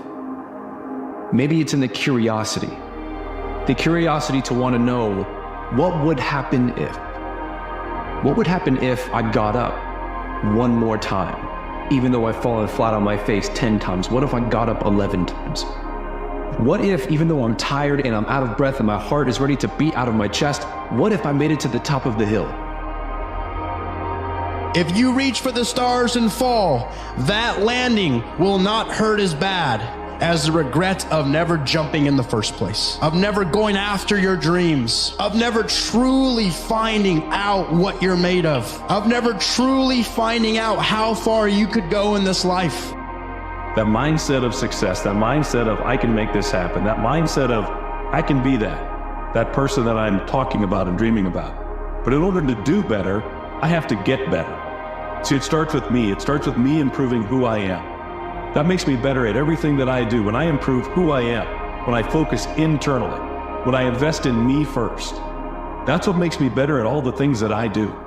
And in order to be successful, I have to believe that I can be successful. And that happens through self-improvement. When I invest in me wholeheartedly, I can start to believe and see those things coming to fruition. Paying too much attention to the immediate pleasures of life. There's so many of these other distractions going on. You want to be paying attention to yourself. And the problem with people in the world today is you're not paying attention to yourself. You're not inside your own head. You don't hear those voices. You don't hear what you love, what you like anymore. And so you're always like attuned to what other people like. Self-awareness, being able to hear those voices, is the key to everything. If you let people's perception of you dictate your behavior, you will never grow as a person. But if you leave yourself open to experience, despite what others think, then you will learn and grow. Those who can do, those who can talk about those who can. Now, can you or can you not? Or you just one that sits on the sideline to talk about other people? Or can you step up? What do you want to make happen in the next 6 months of your life? We're almost a third of the way through the year already. And the fact is, 6 months, it is going to just pass in the blink of an eye. Do you know how fast that time is going to go? Just take a minute and think about the next 6 months and imagine what you want your life to look like. What's it feel like in your day-to-day life? What's happening in your career? How have your relationships or your friendships changed? I really want you to stop and visualize it. What do you want to make happen? Who would I become? How would I think about the world? Maybe it's the curiosity to discover what is around the next corner. Maybe you become the person that changes your family's legacy forever. Wouldn't that be worth getting up just one more time? Wouldn't that be worth getting up 30 minutes earlier than your alarm? It's believing that you can, and believing that something greater is in store for you. Because I promise, if you are going out into the world, attempting to leave everything better than you found it, using your gifts for good, I promise you, it will be impossible to call yourself a failure. This is it. This moment, that is it. No need jumping in the past, no need looking for anything in the future. You will not get more than you have right now. It's just here. You don't get to world class by doing easy things, taking easy projects. It's not an easy route. World class is about victory. It's achieving victory over your fears, your doubts, your disbeliefs, your procrastinations, your limited self. So don't be in the business of looking for easy. There's no joy there. There's no energy there. We come most alive as human beings when we achieve victory over difficult things. I found that nothing in life is worthwhile unless you take risks. Nothing. Nelson Mandela said, "There is no passion to be found playing small and settling for a life that's less than the one you're capable of living." And the greatest fear you face is yourself, because we all have dreams, and it's very scary sometimes to accept the dream that you have, and it's scarier still to say, okay, I want that. It's scary because you're afraid that if you put your heart and soul into it and you fail, then how are you going to feel about yourself, right? So being fearless means putting yourself out there and going for it. No matter what, go for it. Not for anybody else, but for yourself. Your mindset can either be your superpower or your prison. It can elevate you or limit you. When you reinforce doubt and fear, you become trapped within the confines of your own mind. The world is what it is, but what's important is how you perceive it. You are the author of your own story. Don't let your mind put the governor switch on your potential. Use it to live the life of your dreams.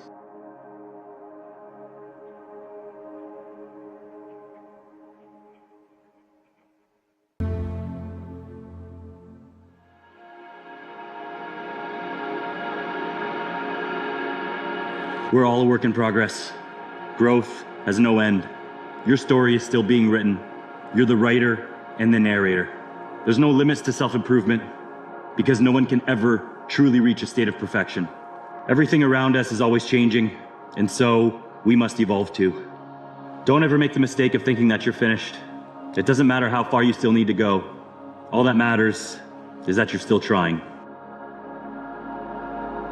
It's not just about what do you want. It's especially about what are you willing to sacrifice for this. This is the question.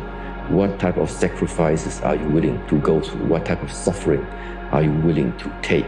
And based on that, it determines what can you reach. If you have a dream, if you have a goal in life that you want to accomplish, I can tell you, hard work, dedication, determination. Take small steps, and sooner or later, they will continue to grow and grow and grow into bigger accomplishments. Believe in yourself, stay strong, stay focused. No matter what, the bad times don't last forever. If someone tells you you can't, you prove to them that you can. If someone fires you from a job, when one door closes, another door opens. Always believe in yourself. Don't try to be like anyone else. Live your ideas to the fullest. And always believe that no matter what happens in your life, it's for a greater purpose. Like, I can't say this enough. Stop waiting. Do not waste your life waiting, worrying, or wishing for things to change. You gotta want it enough to do the work. Your dreams have a brick path that will get paved every single day, one brick at a time. How many times have you told yourself you're going to do it? How many times have you told yourself tomorrow? How many times have you told people what you were going to do? You know where all that talking has gotten you? Fucking nowhere. You have not moved the needle once. I know it kind of feels like you're doing it when you talk about doing it, when you think about doing it, when you plan to do it, but the reality is you have not done anything. So when are you going to do it? At what point does the talking stop and the action begin? If it's at any other point than right now, you are not serious. You don't want to do it. You want to keep indulging in the that got you in the position where you want to change instead of just actually changing. Nobody who is that serious about change, knowing how hard it is to change, waits until tomorrow to do it because they don't want to spend another second being anything other than what they could be. Consistency is having a goal, and when you wake up that day and you don't feel like it, you still do what you told yourself you was gonna do. That's all consistency is. It is the days you don't feel like doing it, and you realize that I am where I am because of other people's sacrifice. I gotta get up and make it happen, even though I don't want to get up and make it happen. Make your future dream a present fact by assuming the feeling of the wish fulfilled. So whatever it is that you would like to experience in your life, you must be able to feel it. So live in the feeling of being the one you want to be, and that you shall be. Every feeling makes a subconscious impression. And unless it is counteracted by a more powerful feeling of an opposite nature, it must be expressed. Greatest people on the planet have suffered the most. Suffering is not bad. I'm suggesting suffering is awesome. The ego runs from suffering because it's the death of the ego. But I believe pain, difficult times, failure, loss is purification and preparation for personal heroism. You are not your losses. One misstep doesn't define who you are. If you've lost or failed, so what? Stop being the victim. Feeling sorry for yourself isn't going to get you any closer to your goal. It's not a loss if you learn something. So take accountability for the damage that was done and just keep moving forward.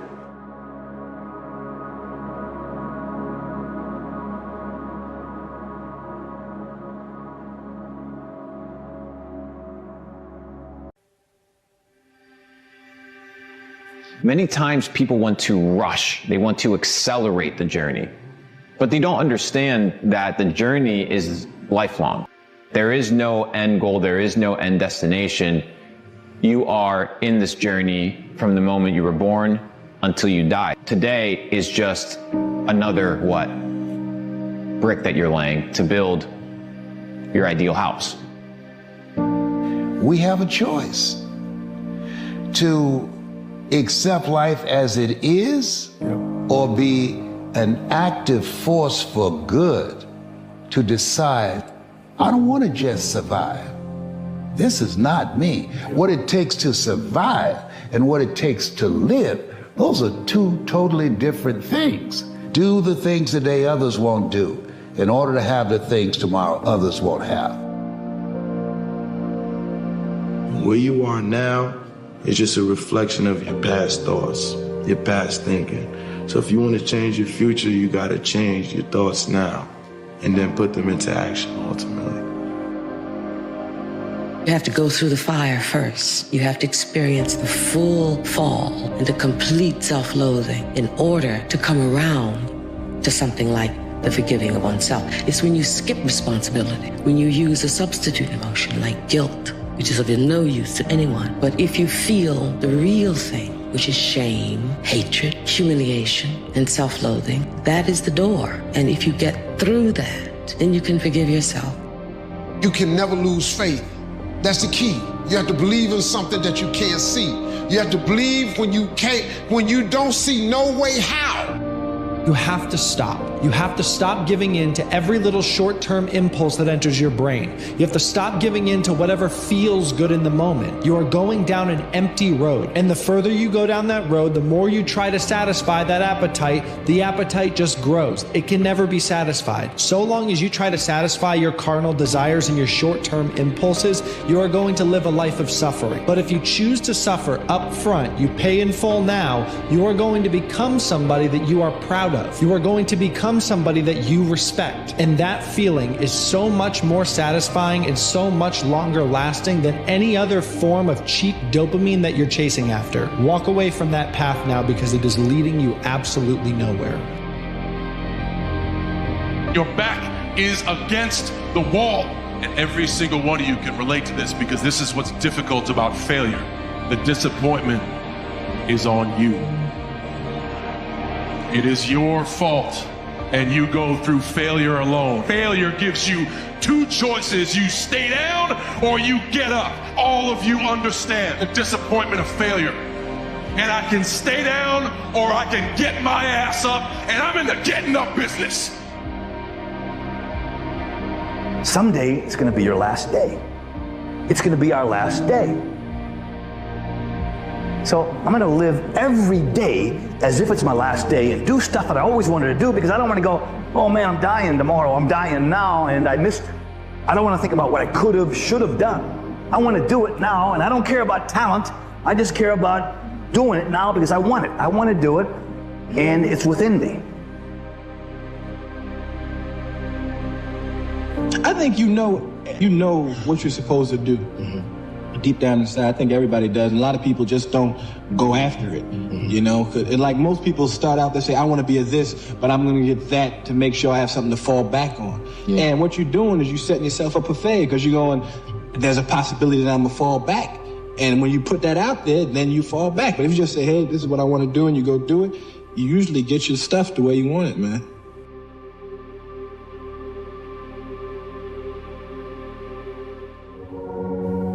You know, courage doesn't always roar. Sometimes it's the quiet voice at the end of the day whispering, I will try again tomorrow. The journey towards your dreams starts with the courage to begin, to take that first step, despite the uncertainty that lies ahead.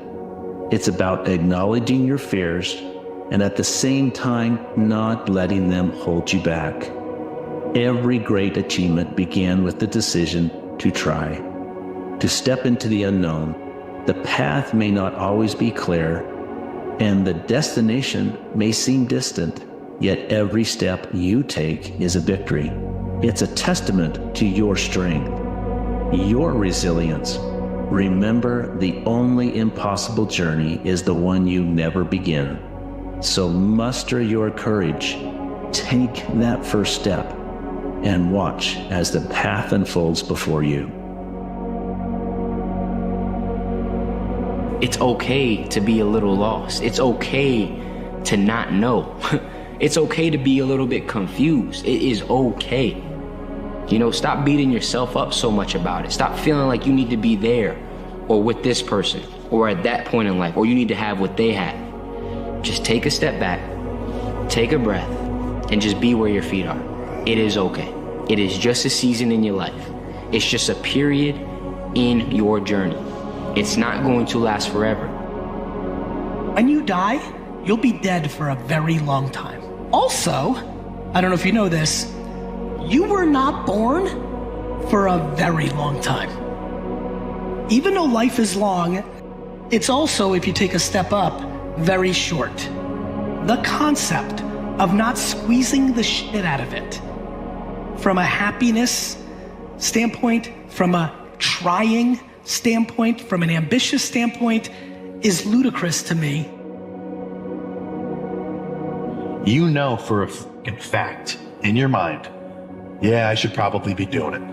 And then you don't do it. I mean, you just cheat yourself. If you got something that you want, what is stopping you from getting it? You got to realize that you're in complete control, right? You're behind the wheel every fucking day.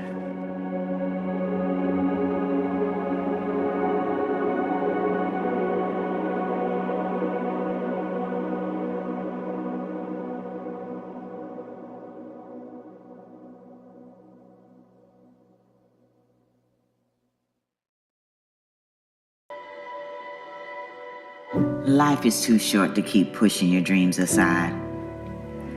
Those two simple words can hold so much power over you. Not yet implies that your dreams are just beyond your reach, that you're not ready, and that the time isn't right. But let me tell you something. The time will never be perfect, and you will never feel completely ready. The truth is, life doesn't wait for you to catch up. It moves forward, with or without you. Hardest part about change is not making the same choice as you did the day before. And the moment you decide to make a different choice, you're going to feel uncomfortable because you're stepping from the known into the unknown. You have to be willing to suffer when everybody else gives up. You have to be able to endure when everybody else packs it in. And this is what creates greatness. And without that vision of what you're trying to be, without that conscious decision that I am going to do this no matter what the happens, you can never achieve it because you don't have the motivation to stick through the hard times when everybody else quits. Are you the type of person that will plant trees so that they would grow and your grandchildren can sit in that shade? If you're thinking about legacy, if you're thinking about the impact that you can have in years to come and generations to come, then you start planning. Move your calendar from today to a month from now. What do you want to be doing? A year from now, what should my life look like? What should my home look like? What should my family say about me? Write your obituary out now about the things you want to do, things you want to be remembered for. It's not about you getting up and going to work. It's about the work you put into people. Not willing to sacrifice for your goals, that's okay. You just need to know that your goals will become the sacrifice. You have to give up what you want now for what you want most. And if you're not willing to do that, just cool. Just know you'll never get to where you really want to be. Pain that you go through is temporary, but the greatness on the other side is forever. It's the thing that we always got to constantly remember. And if we could just get past that pain threshold, training, whatever it is, and on the other side of that is the good, it's the greatness. So get past that threshold and get to your greatness. But what if life wasn't about happiness? What if life is about experiencing every aspect and every emotion that life has? Wouldn't you want to experience the full set and range of emotions that life has to offer you? The sadness, the heartbreaks, the joy, right? You can't have happiness without sorrow. You can't have pleasure without pain. And to neglect one thing is to neglect life. Get sick and tired of being sick and tired. Get over the idea that this is it, that there isn't anything more. There's always more in the tank. How do you tap into that reserve? You empty you. You challenge yourself. You find the fear that you have of heights and you conquer that thing. Remove all of those things out of your life, and when you die,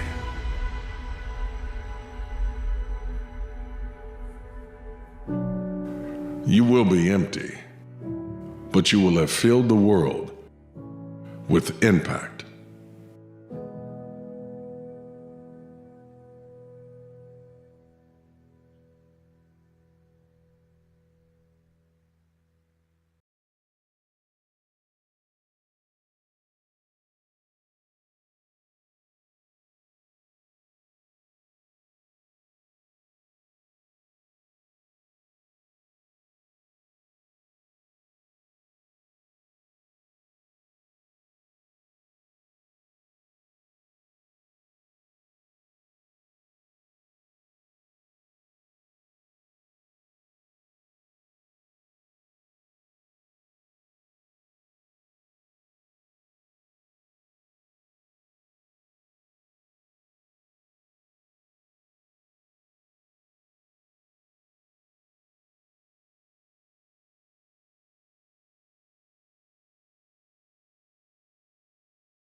Weeks every week. Yes. And then a lot of work. all those things improve the odds of success. I found that nothing in life is worthwhile unless you take risks. Nothing. Nelson Mandela said, "There is no passion to be found playing small and settling for a life that's less than the one you're capable of living." Do you think Elon Musk has work-life balance? No. Do you think Steve Jobs, when he was alive, had work-life balance? No. Do you think Bill Gates? No. Henry Ford? No. Original Heineken? No. So if none of those people that created the wealth of the world had work-life balance, why do you think you're going to have it? Why? Because you deserve it? I don't think so. You deserve what you get in life by working hard. I'll say this again, but like sometimes you have to let other people's dreams for your life die for yours to live. At the end of the day, only execution matters. So if you have big dreams, if you have goals, something that you're trying to accomplish in your life, you're going to have to execute against that. If you're willing to pay the price, and you're willing to do the work, and you're willing to take the time, and you're willing to consistently get up when you are knocked down over and over and over again, which is going to happen to you if you're pursuing anything outside of the norm, you can make it here in America. When you have passion around something that you are squeezing every last bit of the juice out of the orange, right? To me, hustle is maximizing the energy you're putting into somebody. I'm blown away by people saying that they're hustling and they want to achieve these great things and then their actions don't match. It's like saying you really want to lose weight while eating a Big Mac, right? So to me, hustle would be putting all your effort into achieving the goal at hand. And for me, that means making every minute count. I hate any entrepreneur that is like, you know, sad. like, you know what I mean? Like, it's always hard. Like, it's always gonna be hard. It's hard when it's a bubble because everything's $150,000 for a $40,000 worker, right? It's hard when it blows because there's no money and nobody's buying and nobody's believing. It's always hard. Sometimes you have to let other people's dreams